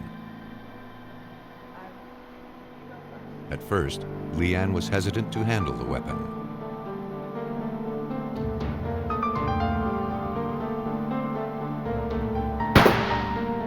But according to Michael, she finally became comfortable and then fired a few rounds. When the couple returned home, Michael wanted to clean up and change clothes before heading off to work. He asked Leanne to load bullets into the clip and then put the weapon in its case that he kept by the side of the bed. The next thing he knew, he heard a shot and rushed out to find his wife bleeding to death. He was certain that the safety was on when he handed her the weapon. And he didn't remember that there was a round already in the chamber. As a matter of procedure, investigators collected the shirt Fletcher had been wearing at the time of the accident for testing.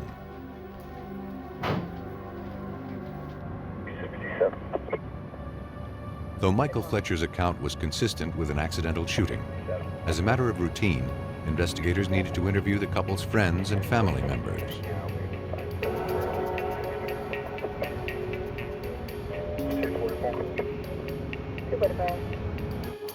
When questioned, the victim's mother was upset and angry. She said she never trusted Michael Fletcher, and she was convinced her daughter's death was no accident. Nearly 6 months earlier, Leanne had complained to her mother she was unhappy in the marriage and wanted a divorce. When she confronted her husband, he was furious to learn she had gone so far as to hire a divorce lawyer. But soon after, Michael began trying to repair the marriage. He had just started to earn a substantial income, and the mother believed he was simply trying to avoid having to pay alimony. The information led investigators to take a closer look at Leanne's death. They forwarded the .45 caliber handgun to forensic examiners, believing it possible that the gun had misfired in the hands of an inexperienced Leanne Fletcher.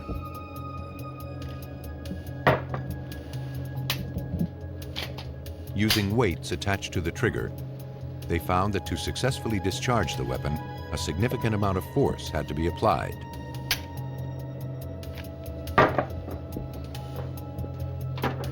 It was unlikely that the gun would have accidentally gone off on its own. But that still left investigators with the possibility, however unlikely, that the expectant mother had taken her own life. At autopsy, medical examiner Dr. L.J. Dragovich looked for signs of suicide. Though large blood stains were found on the victim's hands, he could find no gunpowder residue or mist-like blood spatter, which are usually present with self-inflicted gunshot wounds.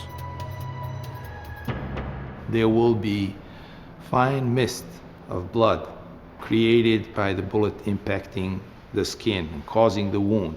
I would have been able to see evidence of that fine mist droplet pattern on the hand of the victim herself. That was not there. When he examined the wound, he noticed that the size and shape of the powder burns, or stippling patterns on Leanne's head, were consistent with the weapon having been fired from less than 2 feet away. The bullet had entered from above and behind the victim's right ear. Based on his findings, Dr. Dragovich concluded that it would be nearly impossible for Leanne Fletcher to have held the gun in the position needed to account for the trajectory of the bullet. It's very uncomfortable to try to self-inflict the injury in the way that you have to be a contortionist to be able to do that, in addition to having an arm long enough. This is not physically possible. Though the findings were powerful, they didn't prove Michael Fletcher had killed his wife. Still, rumors began to circulate through the small community.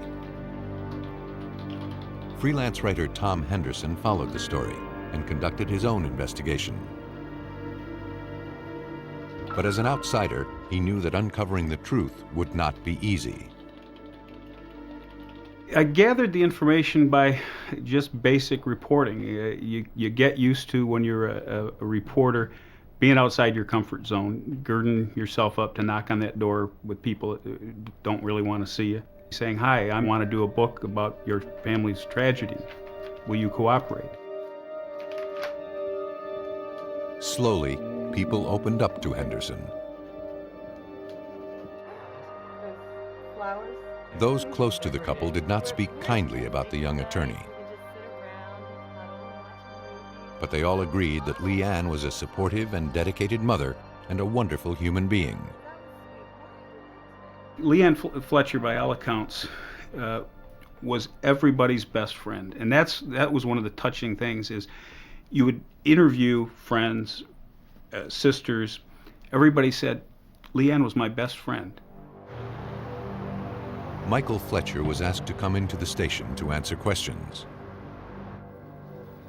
Stating he had nothing to hide, he agreed, but only under the watchful eye of his attorney. He admitted to police that his marriage had been shaky, but over the past several months, he said that he and Leanne had managed to reconcile their differences. In fact, just 2 days before her death, Leanne prepared a special dinner for the family.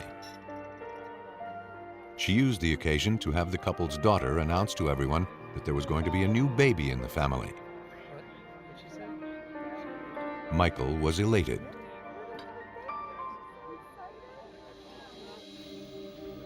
Though he couldn't explain the evidence surrounding Leanne's death, he insisted he was still very much in love with his wife. In the 4 or 5 months before the shooting, they were, by all accounts, the happiest that they'd ever been. She told her family, her sisters, her friends, that he was finally being the guy that she'd wanted him to be. Though the medical examiner's findings had led investigators to suspect foul play, they struggled to find evidence to support that theory.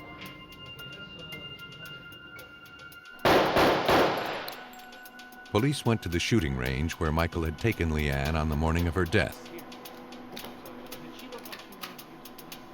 The manager of the range recalled the couple well. He said he never saw the victim fire the gun. And despite her husband's persistence, she refused even to handle it. That contradicted Michael Fletcher's story that Leanne fired the weapon. Investigators theorized Michael had organized the trip to the shooting range in order to get gunpowder residue on his wife's hands before he shot her. If that were the plan, it failed.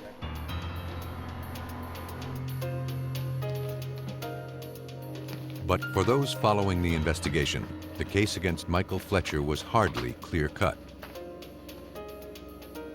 There wasn't a shred of hard evidence that proved Fletcher had murdered his wife. And there was no obvious motive. Mick Fletcher didn't stand to gain anything financially from her death. There was no insurance policy. The house, in fact, was in her name, and her parents ended up being responsible for its sale.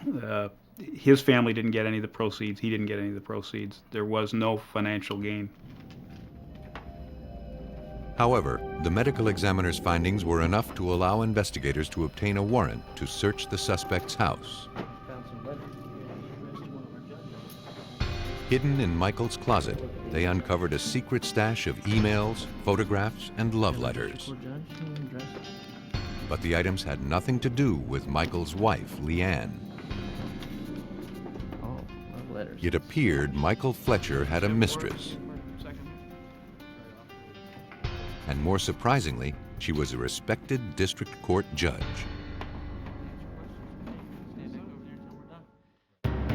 Police in Hazel Park, Michigan suspected that the shooting death of 29-year-old expectant mother Leanne Fletcher was no accident.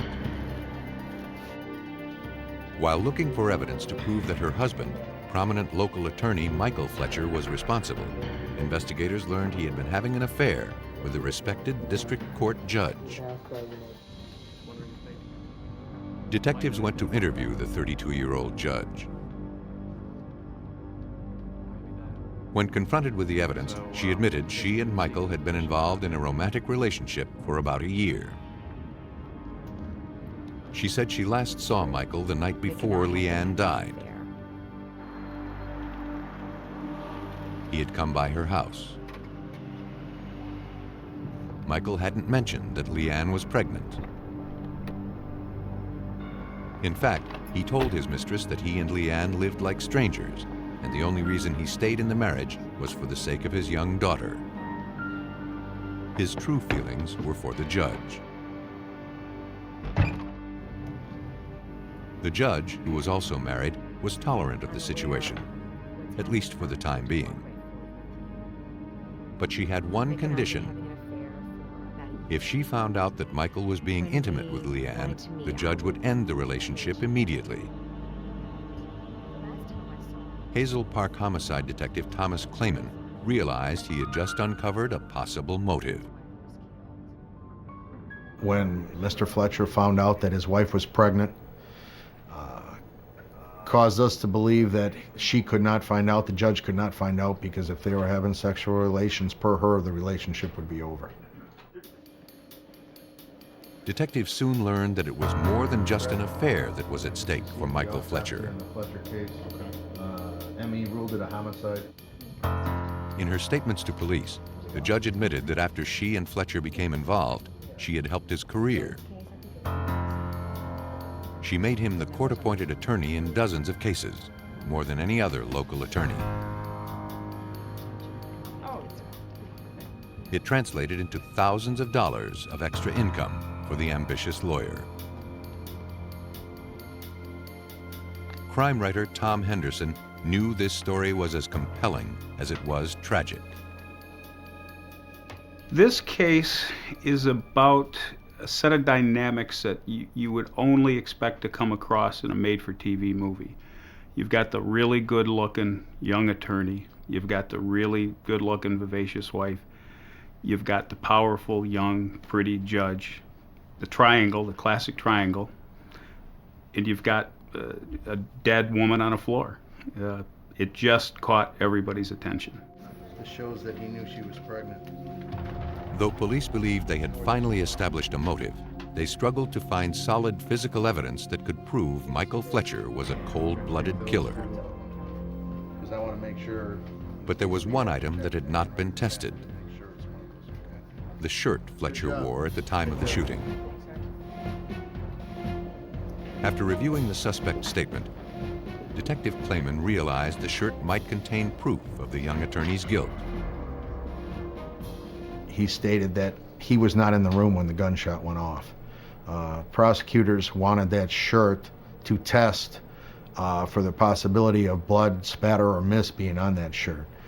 From the naked eye, the shirt observed to be clean or without stain. The human eye, you could not see any of the stains.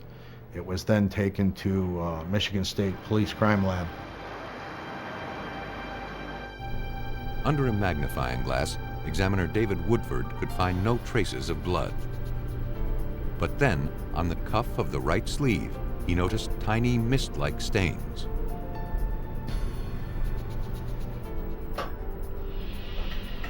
Looking to identify the substance, Woodford placed the shirt under a stereo microscope. Under the high-powered lens, he determined that the minute stains were in fact human blood.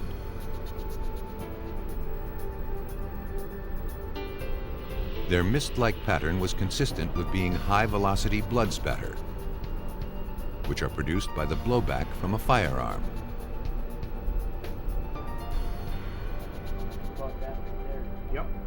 The evidence contradicted Michael Fletcher's claim that he was not in the room when his wife was shot. More importantly, the blood on the cuff put him within 2 feet of the victim when the bullet struck her head. Police finally had enough evidence to arrest Michael Fletcher. And it came just in time. When police arrived, they found the suspect near a camper parked in front of the house. Michael Fletcher was placed under arrest and charged with the murder of his pregnant wife. The prosecution's contention is that this was a orchestrated, well-planned homicide that took months to carry out. He'd been nice to her for months. He'd been sweet-talking her, getting into her good graces. Bought her a card that morning, not because he loved her, but because he needed an alibi. Took her to the gun range, not because he wanted her to share a hobby with him, but because he needed to get gunpowder on her hands. But this case was not over. On August 19th, the day of Leanne's funeral, Michael Fletcher's lawyer was granted the right to a second autopsy by a renowned medical examiner. But he was at a disadvantage because the victim's body had been cleaned, embalmed, and her skull reconstructed. However, based on his experience and the size and location of the wound, he believed that it was plausible that the gunshot wound had been self-inflicted. Dr. Dragovich did the first autopsy, and his conclusion was pretty obvious. This is murder. This is not accidental or self-inflicted. The defense hired their own medical examiner. His results weren't conclusive at all, which is fine for the defense. They just wanted someone to say, this is not clear-cut. But ultimately, those findings were not enough to create reasonable doubt in the minds of jurors. What's the big deal? Why can't you? The evidence suggested that when Michael Fletcher learned his wife was pregnant, he realized that his relationship with his mistress would be destroyed. And there was too much at stake to simply let that happen.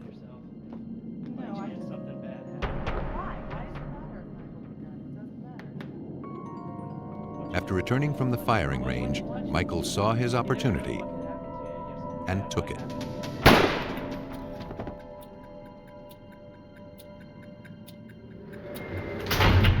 Michael Fletcher was convicted of homicide in the second degree and sentenced to life in prison. Murder is the most senseless of human tragedies, and strangely, the most compelling. Writers are compelled to write about it. Readers are compelled to read of it.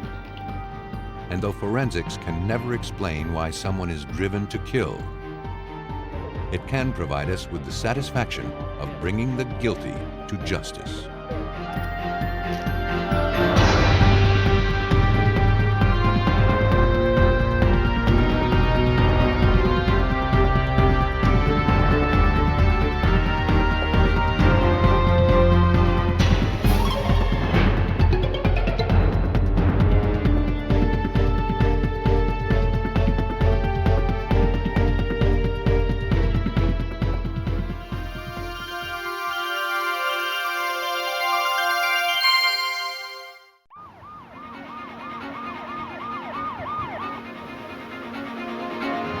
In Hawaii, investigators find a body inside a makeshift coffin.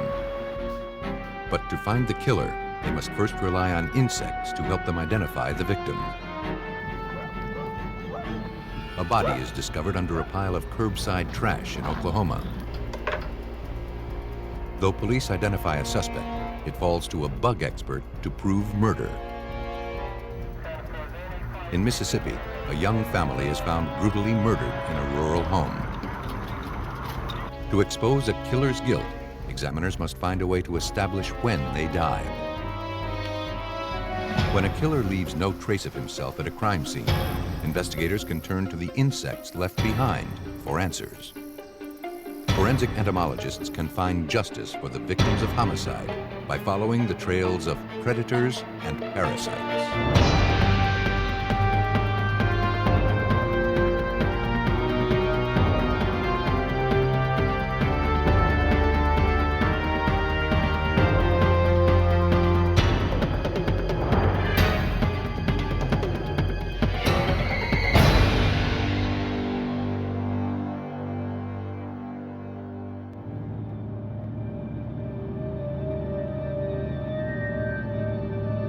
In this episode, some of the names have been changed. On October 24th, 1994, a man driving along the old Cali Highway in Oahu, Hawaii, noticed something lying in the woods just off the road. As he approached the object, he realized it was a large toolbox.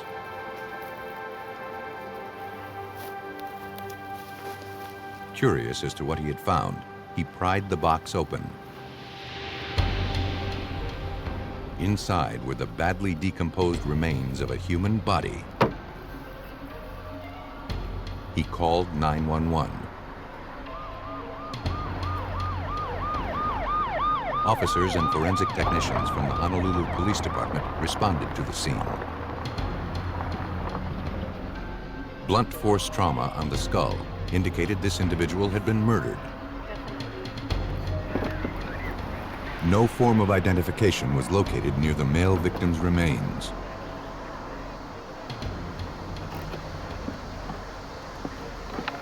Hundreds of insects were found in and around the makeshift coffin.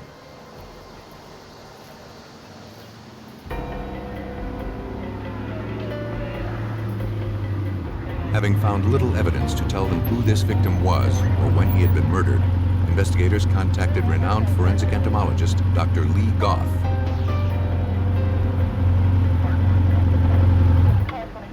As an expert in insect growth and development, Dr. Goff analyzes bugs found on a corpse and estimates how much time has elapsed since a person's death. In the toolbox, he found over 250 species of insects, including a colony of long-legged ants that had nested inside the victim's skull. After collecting dozens of samples, he returned to his lab at the University of Hawaii.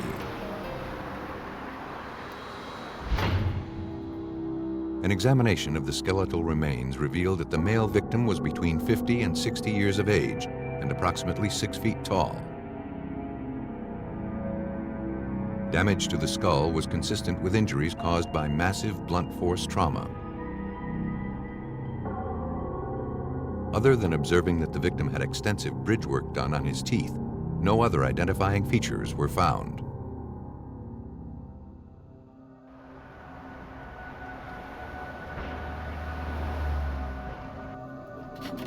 Investigators began searching through previously filed missing persons reports, looking for a match with their victim.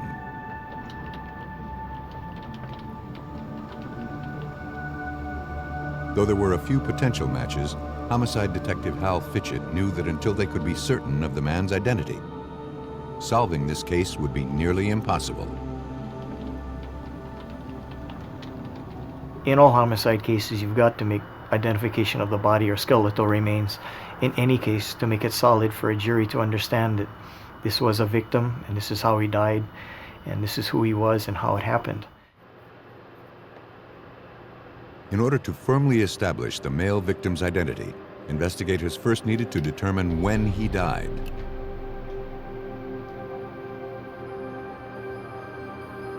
Dr. Lee Goff believed that the insects found in the makeshift coffin held the answers. Typically, what we look at are life cycles of individual insects or succession patterns of insects onto the body. As the first fly lays its egg and starts the clock, the eggs hatch, the maggots begin to feed on the body, they change the body. And as they do this, they make the body attractive to yet another group of insects, and you have successive waves of insects invading this particular body, each one utilizing a different part of the body. Among the various insects found, Dr. Goff identified the black soldier fly. Entomological research has shown that the black soldier fly will not become attracted to a body until decomposition has been underway for at least 30 days. But Dr. Goff also located newly hatched fly larvae, or maggots, that had come from the black soldier fly.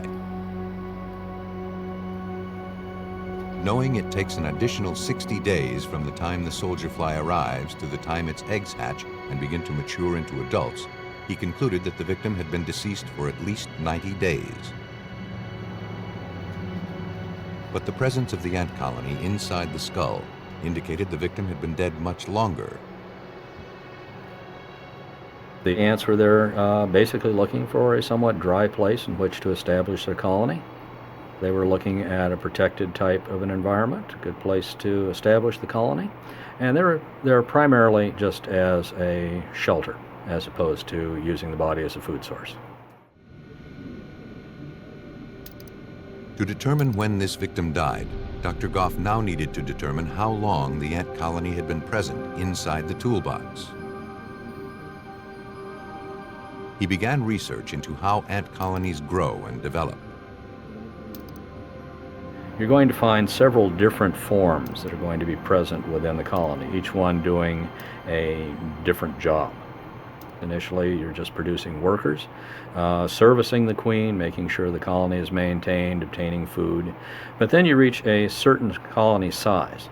At that point, this colony is large enough that they want to look at establishing other colonies. Generally, a colony reaches that size in 12 months.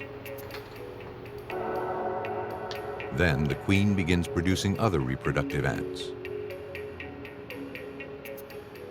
Dr. Goff found such ants, identifiable by their wings, which allow them to leave the colony and go on to form their own. Knowing that the ants had not arrived until the soldier fly larvae began to hatch, Dr. Goff estimated that the victim had been dead about 15 months. But then he factored in additional time it would have taken for the insects to penetrate the toolbox. Ultimately, he estimated the victim died 18 months before his body was discovered.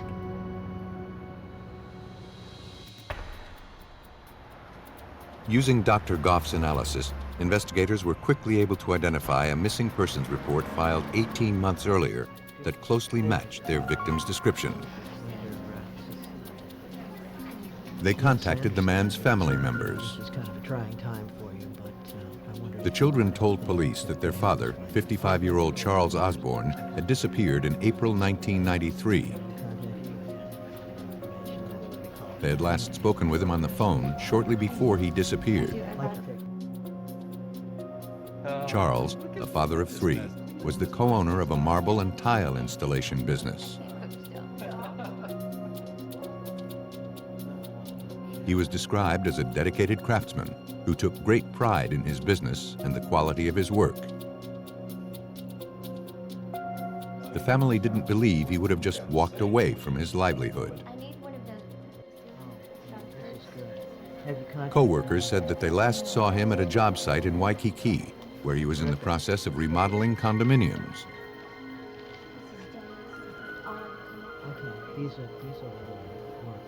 Photographs of Charles Osborne were handed over to police.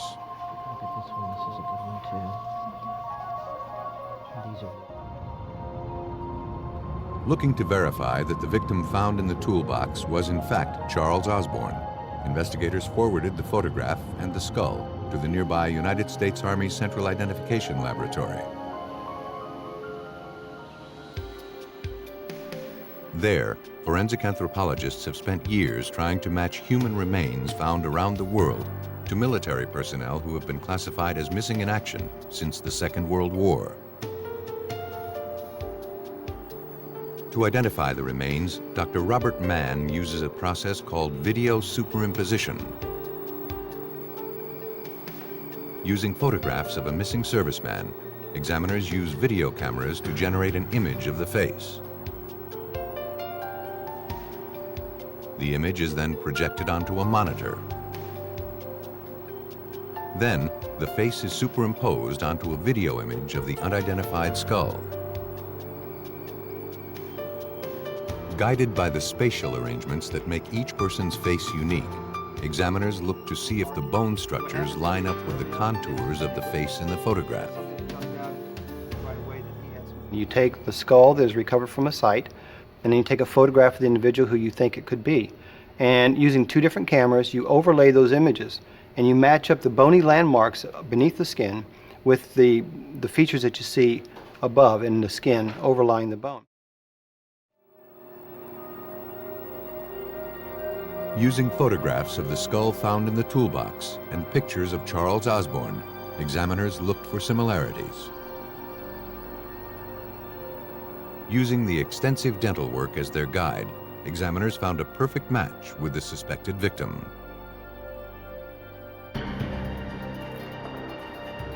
The man found murdered inside the toolbox had been positively identified as Charles Osborne.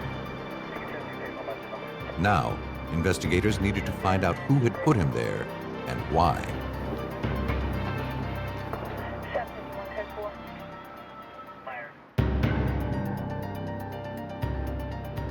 By analyzing the insects recovered from a crime scene, forensic entomologist Dr. Lee Goff had helped authorities identify decomposed human remains.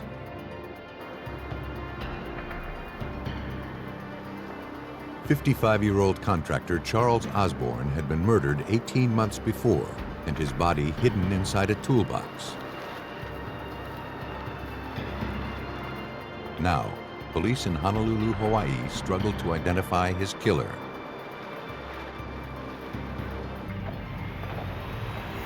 Looking to retrace the victim's movements prior to his death, investigators tracked down other contractors who worked with Osborne around the time he disappeared.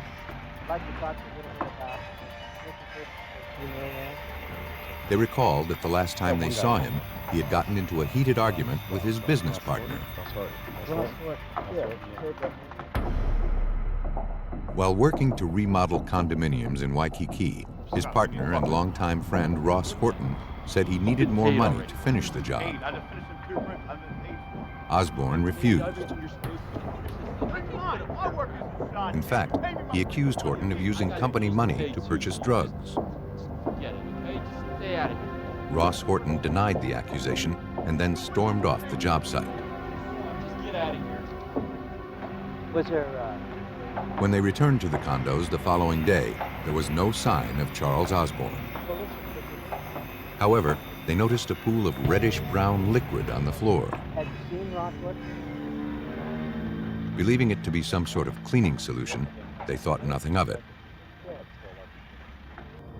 The construction workers agreed to accompany investigators to the former job site in Waikiki. Though nearly 2 years had passed, they hoped to uncover evidence of murder.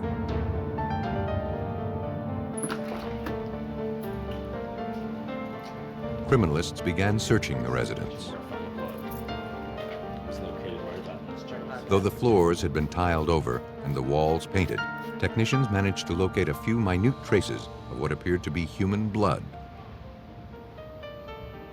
The samples were collected and sent on for a more detailed analysis. That's just where they failed to clean it up. In the lab, examiners compared the genetic profile of the blood found in the apartment to known samples of the victim. They matched. Something violent had happened to Charles Osborne inside that condo. Doesn't just notify the people that Terry's here. And for homicide detective Hal Fitchett, all of the circumstantial evidence pointed to Ross Horton. So now the objective was to locate Ross Horton. And we contacted individuals here with the state of Hawaii, and they were able to give us possible or potential addresses where Mr. Horton may be residing. So I did follow up with those areas, and I did locate an address. Ross Horton was ultimately tracked down to an address in Oakland, California. Police there were notified, and when Horton showed up for work, he was taken into custody.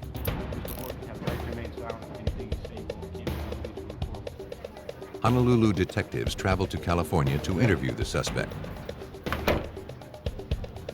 Horton was shocked that after so much time, police were able to identify Charles Osborne's remains. We've got the evidence. Why don't you start writing? Confronted with the evidence against him, Horton confessed to the murder. Horton said that after the other contractors had left the job site the day he and Osborne argued, he returned to confront his partner. He needed money to buy drugs. But when Osborne refused to give him more company money, he became enraged.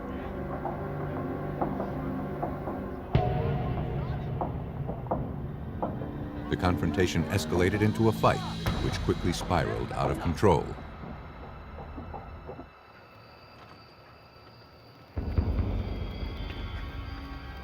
Later that evening, to conceal his crime, Horton placed Charles Osborne's body inside his toolbox and disposed of it off the side of a highway.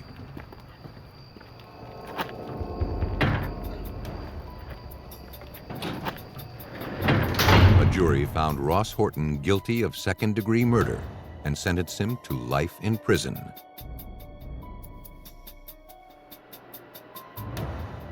With the help of Dr. Lee Goff's insect analysis, authorities were able to identify the victim and his killer.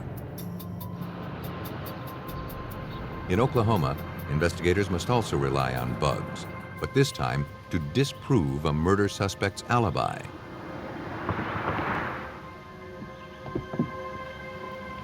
On the morning of August 8, 1993, in the small town of Stroud, Oklahoma, a resident on her way to work suddenly became overwhelmed by a foul odor. It was coming from a large pile of trash in front of her neighbor's home. She examined the garbage, concerned about a potential health hazard. Then, she noticed a human hand protruding from the debris. She quickly called 911. Dispatchers learned that the residence where the body was found belonged to 44-year-old Lito Cisneros and his wife, Linda Howell. When police arrived, they began rummaging through the trash. Under the mountain of debris, wrapped in a blanket, investigators found the lifeless body of a middle-aged man. From cuts and bloodstains on his t-shirt, it was clear he had been stabbed to death. Technicians collected all of the garbage, including fly larvae that had covered the body. Neighbors confirmed that the victim was in fact Lito Cisneros. And they hadn't seen his wife, Linda Howell, or Lito's vehicle in some time. Fearing there could be more victims inside, investigators cautiously made their way into the house.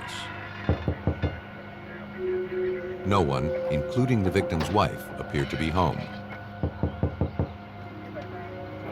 Agent Jackie Johnson of the Oklahoma Bureau of Investigation worked the case. When we entered the house and we couldn't locate Linda, who we had been told also lived there, we were very concerned for her welfare because the car had been missing, so we were also afraid that she was a victim. Their fears appeared to be well-founded. In the kitchen, there were signs that a violent struggle had taken place. Technicians found blood spatter on the wall and floorboards. And hidden beneath the refrigerator, investigators located a steak knife.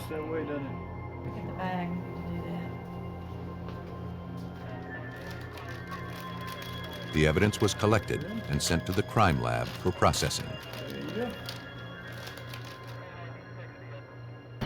Oklahoma authorities were faced with a dead body and a missing woman. An APB was immediately put out on Lito's vehicle.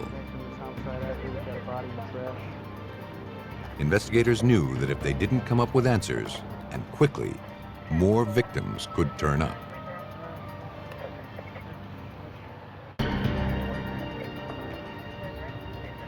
Authorities in Stroud, Oklahoma, had few clues in the murder of 44-year-old Lito Cisneros, whose body was found under a pile of trash in front of his home. With the victim's wife and the couple's vehicle unaccounted for, authorities struggled for answers.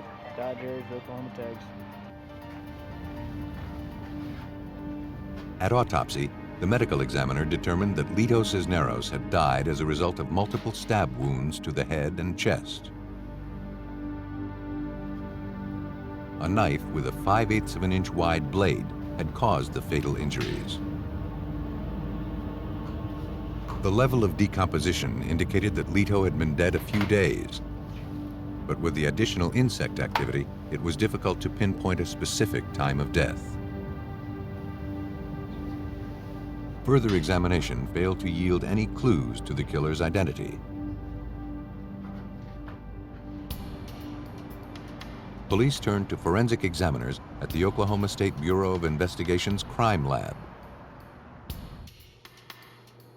There, examiners scrutinized the knife found hidden under the victim's refrigerator for clues. The blade measured 5/8 of an inch wide, the same dimension as the weapon that caused the fatal injuries. But technicians could find no traces of blood on the blade. The handle had been wiped clean of fingerprints. Desperate to generate a lead, investigators began interviewing local residents. One recalled seeing Lito at a bar on Thursday, August 4th, 4 days before his body was found. And she said he wasn't alone. According to the witness, Lito and his wife Linda Howell got into a heated argument. And that was not unusual. Linda began screaming at her husband, humiliating him in front of the other patrons.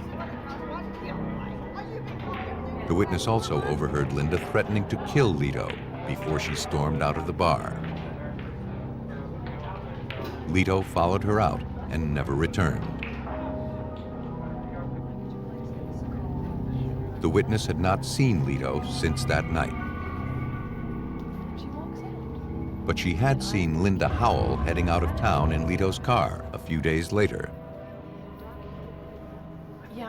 Suddenly, investigators were no longer concerned that the victim's wife was in any kind of danger. Agent Jackie Johnson. We found that Linda had been seen 2 or 3 days following Lito's last sighting, and therefore we were aware that she was okay. And she had also been seen in Lito's car. The fact that she had left town made us suspicious that she might have been involved. But efforts to locate her and the missing vehicle had been unsuccessful. Yeah, about a half hour. Then, a week later, a farmer in a nearby county found an abandoned vehicle parked on his property. A check on the license plates revealed that it belonged to Lito Cisneros. And according to the farmer, it had only been there a day. Linda Howell had to be close by. Within hours, authorities learned that Linda had friends that lived close to where the vehicle had been abandoned. The area was put under surveillance.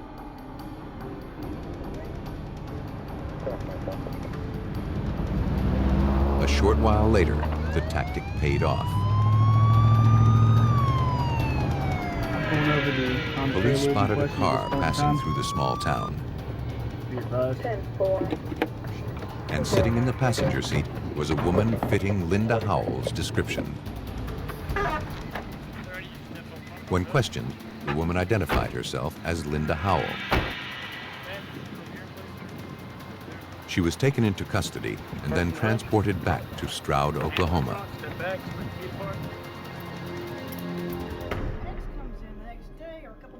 When questioned, Linda admitted that she and Lito had gotten into a fight at the bar on Thursday evening, August 4th. But she claimed she and Lito had made up by the following morning. In fact, things were going well between them. But on Saturday, August 6th, her ex-husband, Lucky Lee Lancaster, showed up at their house unexpectedly. Lancaster wanted to get back together with his ex-wife. I didn't hear anything, and so I believed him. When the two men began to argue, Linda took off. When she returned a short while later, Lucky was standing in the kitchen, holding a bloody knife. He had killed Lito during the fight.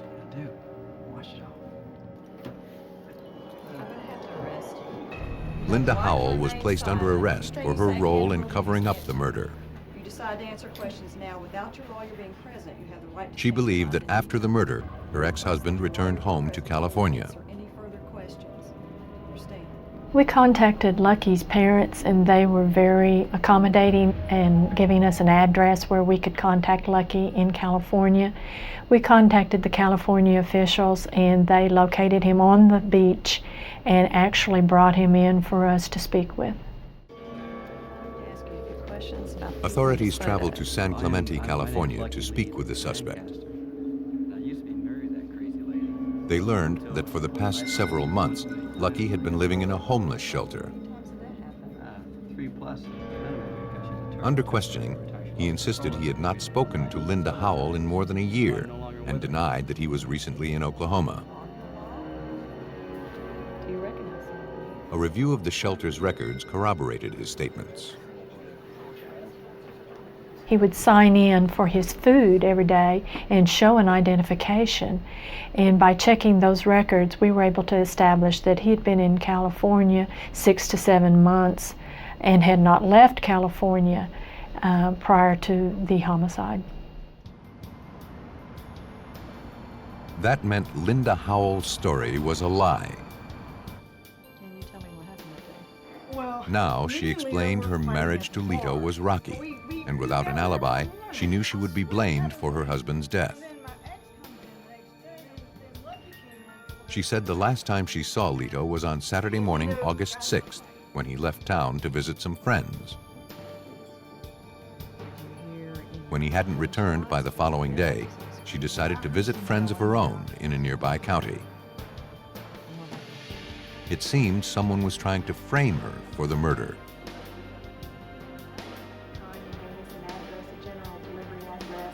Investigators weren't buying the story. To prove that Linda had killed her husband, investigators needed to establish that Lito was already dead on August 6th, the day Linda claimed she last saw her husband alive.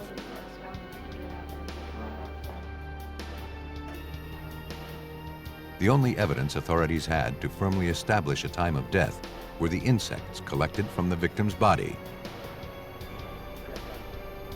The bugs were sent to forensic entomologist Dr. Neil Haskell, a professor at St. Joseph's University in Rensselaer, Indiana. The Oklahoma Bureau of Investigation investigator, Jackie Johnson, had collected entomological evidence, primarily maggots from the decedent's body. We can use those maggots, larvae of a particular species of fly, to estimate how long the body's been there based on their growth and development of these insect life stages.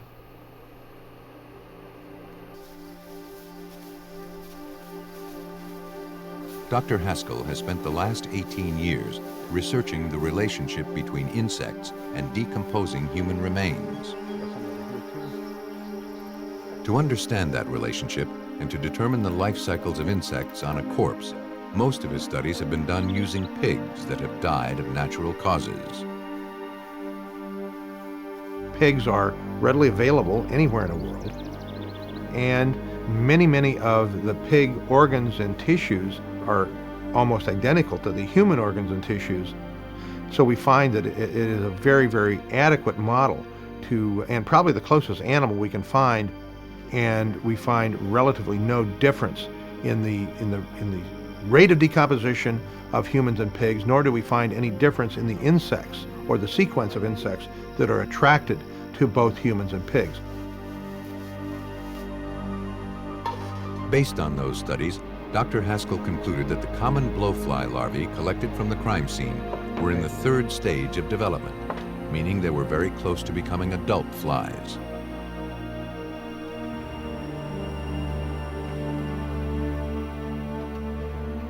But to determine how long it took them to reach that stage, Dr. Haskell consulted the weather data for the days leading up to the discovery of the body.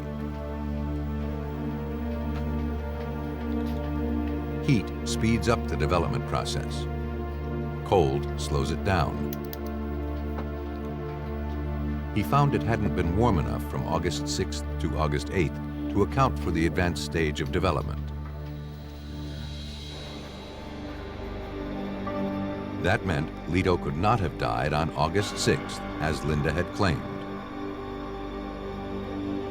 His death likely occurred more than 90 hours before he was discovered, which would put the murder in the late evening hours of Thursday, August 4th, the night Lito and Linda fought at the bar.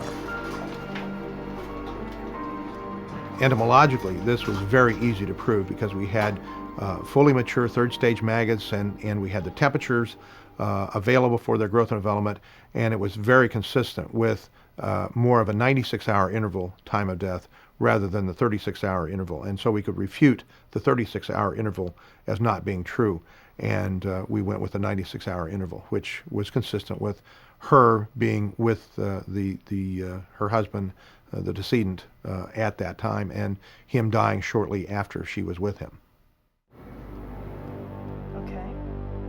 Dr. Haskell contacted Agent Johnson with his findings.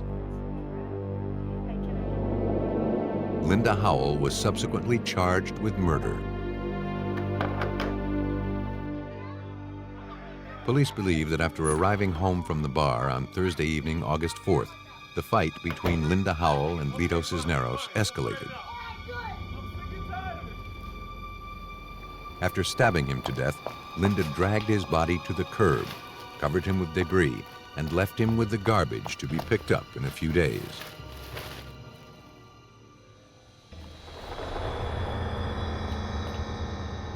Based on Dr. Haskell's analysis, Linda Howell pled guilty to 2nd-degree murder and was sentenced to 25 years in prison.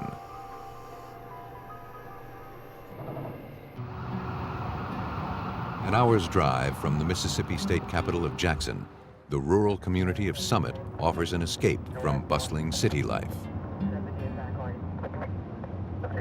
It's a sleepy little town, and in 1993, it seemed an ideal place for one family to spend some quality time together.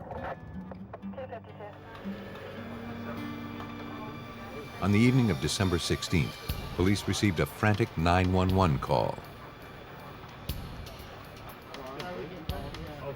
A man reported that he had discovered his family dead inside his remote vacation home.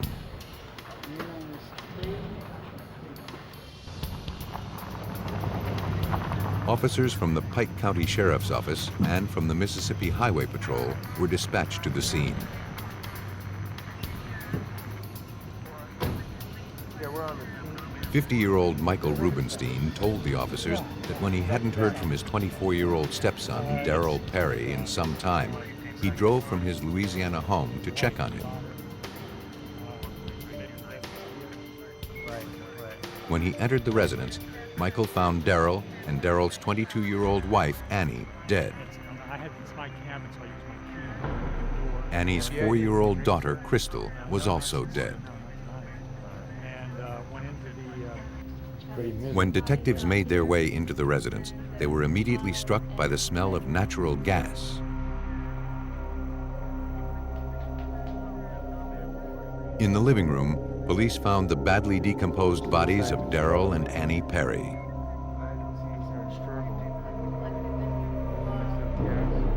In an adjacent bedroom, police found the lifeless body of Crystal lying in her bed. Police removed the bodies and sent them for autopsy.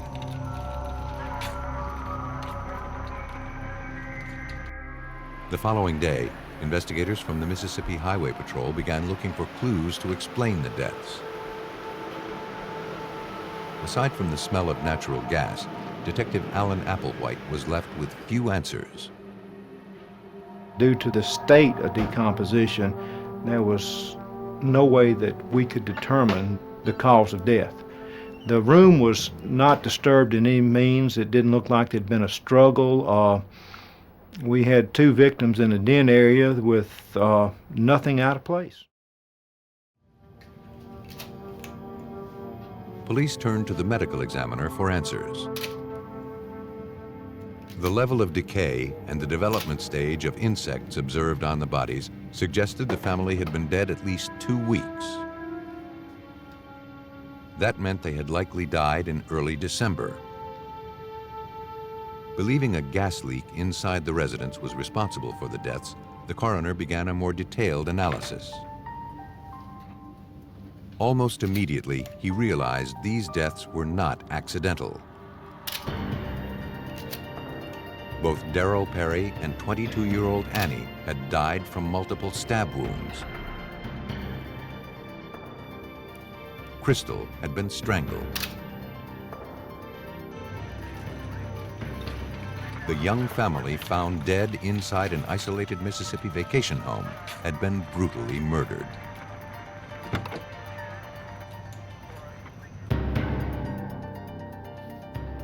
After autopsies revealed that a family of 3 had been the victims of homicide, police in Pike County, Mississippi returned to the remote vacation home where the bodies had been discovered. Now they were looking for clues that could lead them to the killer.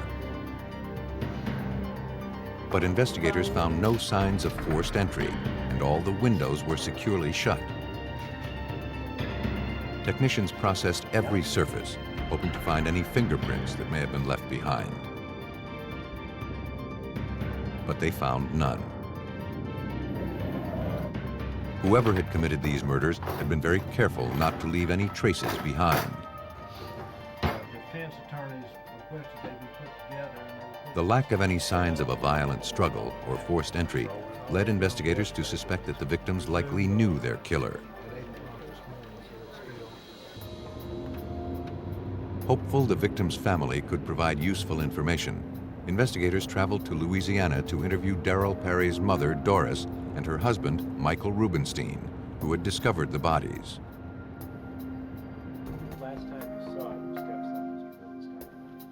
Michael explained that he had driven the family to his remote Mississippi retreat in early November.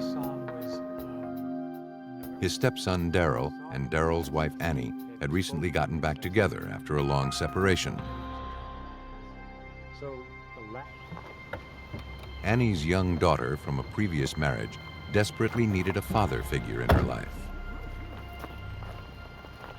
For her sake, Darrell and Annie wanted to make the marriage work.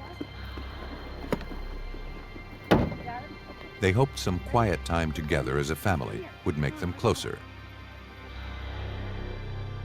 Michael offered to let them stay at his Mississippi residence. He said he last spoke to Darrell by phone on November 16th.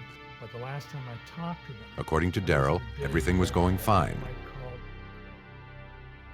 But after a month went by without a word, Michael returned to the residence on December 16th. That's when he discovered the bodies. The Rubensteins told police that while Darrell and Annie were separated, Annie had dated a reputed drug dealer named Tony Harris. Harris was rumored to be a violent man. Police quickly located the suspect and brought him in for questioning. But Tony Harris denied any knowledge of the murders. And he had a solid alibi for the first week of December, when the murders had likely occurred. exactly. He later agreed to take a polygraph test, which indicated he was telling the truth. No, because of the trees that was The investigation ground to a halt. 12, that's about 12:50. How you doing, Mr. Perry? Have a seat, please. Then, a few days later, Darrell Perry's brother, David, came in to speak with police. I just wanted to come in. I thought it was important. David believed their stepfather, Michael Rubenstein, had committed the murders. He said that he, Darrell, and their stepfather had been involved in insurance scams for years. And from past experience, David believed that Michael Rubenstein would have no problem killing for money. David gave information that Rubenstein and he and Darrell and other family members had been involved in over the years, that Rubenstein primarily made a living off of insurance scams.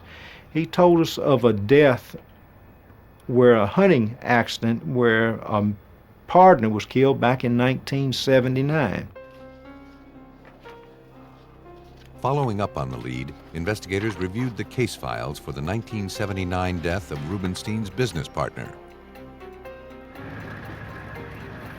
According to court documents, the business partner was killed during a hunting trip when Rubenstein's gun accidentally misfired. No criminal charges were ever brought. But 2 weeks before the accident, the partner had made Rubenstein a beneficiary of his life insurance policy. But when Rubenstein tried to collect on the policy, the insurance company refused to pay. He decided to take the insurance company to court. Your Honor, one never knows when tragedy is going to strike, and the premiums... But the law stated that if the policyholder dies within 2 years of signing the paperwork, the insurance company is not required to pay. Rubenstein was reportedly furious at the decision.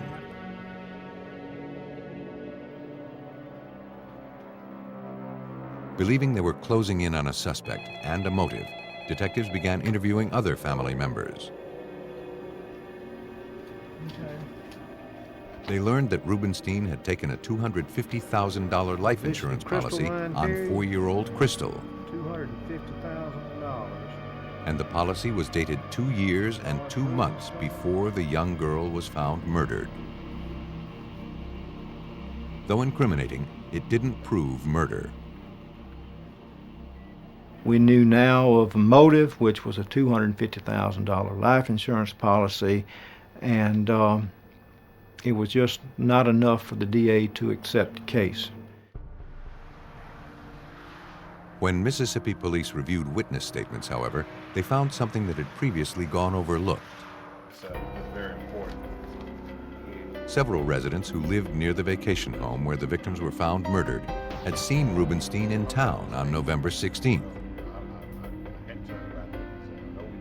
The suspect previously claimed he hadn't gone to the residence until mid-December, when he discovered the bodies.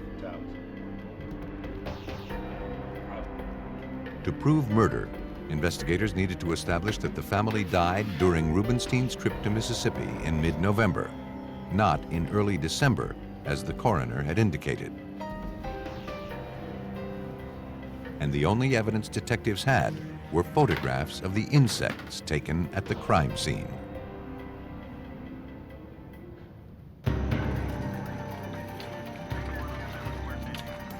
Authorities in Summit, Mississippi believed that a $250,000 life insurance policy had led 50-year-old Michael Rubenstein to murder his stepson and his stepson's young wife and child.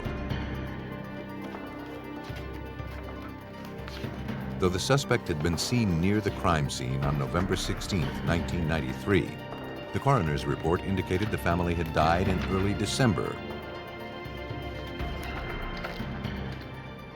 To resolve the conflicting information and firmly establish a time of death, detectives contacted esteemed forensic anthropologist Dr. William Bass of the University of Tennessee in Knoxville. For more than 30 years, Dr. Bass has conducted research at a 3-acre facility known as the Body Farm. Using human bodies that have been donated for scientific research, Dr. Bass has become an expert in how individuals decompose after death. In law enforcement, you're frequently called upon to determine the length of time since death. And to do that, you need to know what the decay rate is and what the decay sequence is in humans. So this is one of the things that I got interested in, is determining the length of time since death. And in order to do that, then you need to look at how the body decays, how long does it take for that decay to occur, what are the factors like temperature and the insects and so forth that help you to determine the length of time since death. The larvae of the common blowfly observed in crime scene photographs were about 14 days old, suggesting the family died in early December. But that didn't tell the whole story. When Dr. Bass examined the remains and factored in the temperature data, he concluded from the level of decomposition that the victims had been dead a month before they were discovered on December 16th. After examining photographs of the home where the bodies were found, Dr. Bass believed he could explain the inconsistency. I agree that maggots are only 14 days old, but you've got two things going on at the same time. You've got these bodies decaying inside of a house. You've got the flies outside of the house. It takes the flies a few days to begin to get the smell. Hey, there's a dead body in there. Then they have to figure out, how do I get from outside inside so I can lay my eggs on this decaying body? Bill, this is Dr. Bass, the University of Tennessee in Knoxville. After weighing all of the evidence, Dr. Bass concluded these victims had been dead 25 to 35 days before being discovered. That put the time of death at mid-November, exactly when Michael Rubenstein had been seen near the residence.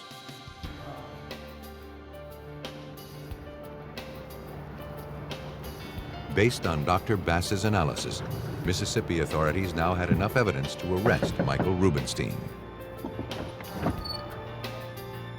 He was charged with 3 counts of murder.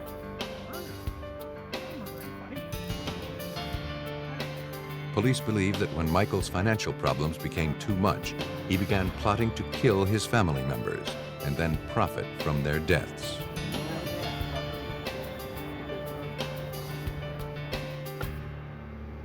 On November 16, 1993, 2 years after taking out a life insurance policy on 4-year-old Crystal, he drove to the residence where Darryl, Annie, and the child were spending time together. There, he brutally murdered the young family. Hey, Mike. 50-year-old Michael Rubenstein received 2 life sentences for the stabbing deaths of Daryl and Annie Perry. For the murder of 4-year-old Crystal, he received the death penalty.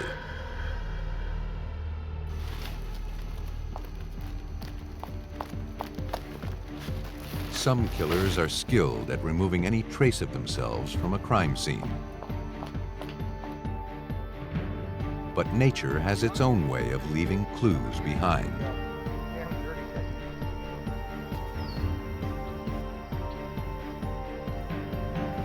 Forensic entomologists can kickstart a dying investigation and find proof of murder by uncovering evidence left behind by predators and parasites.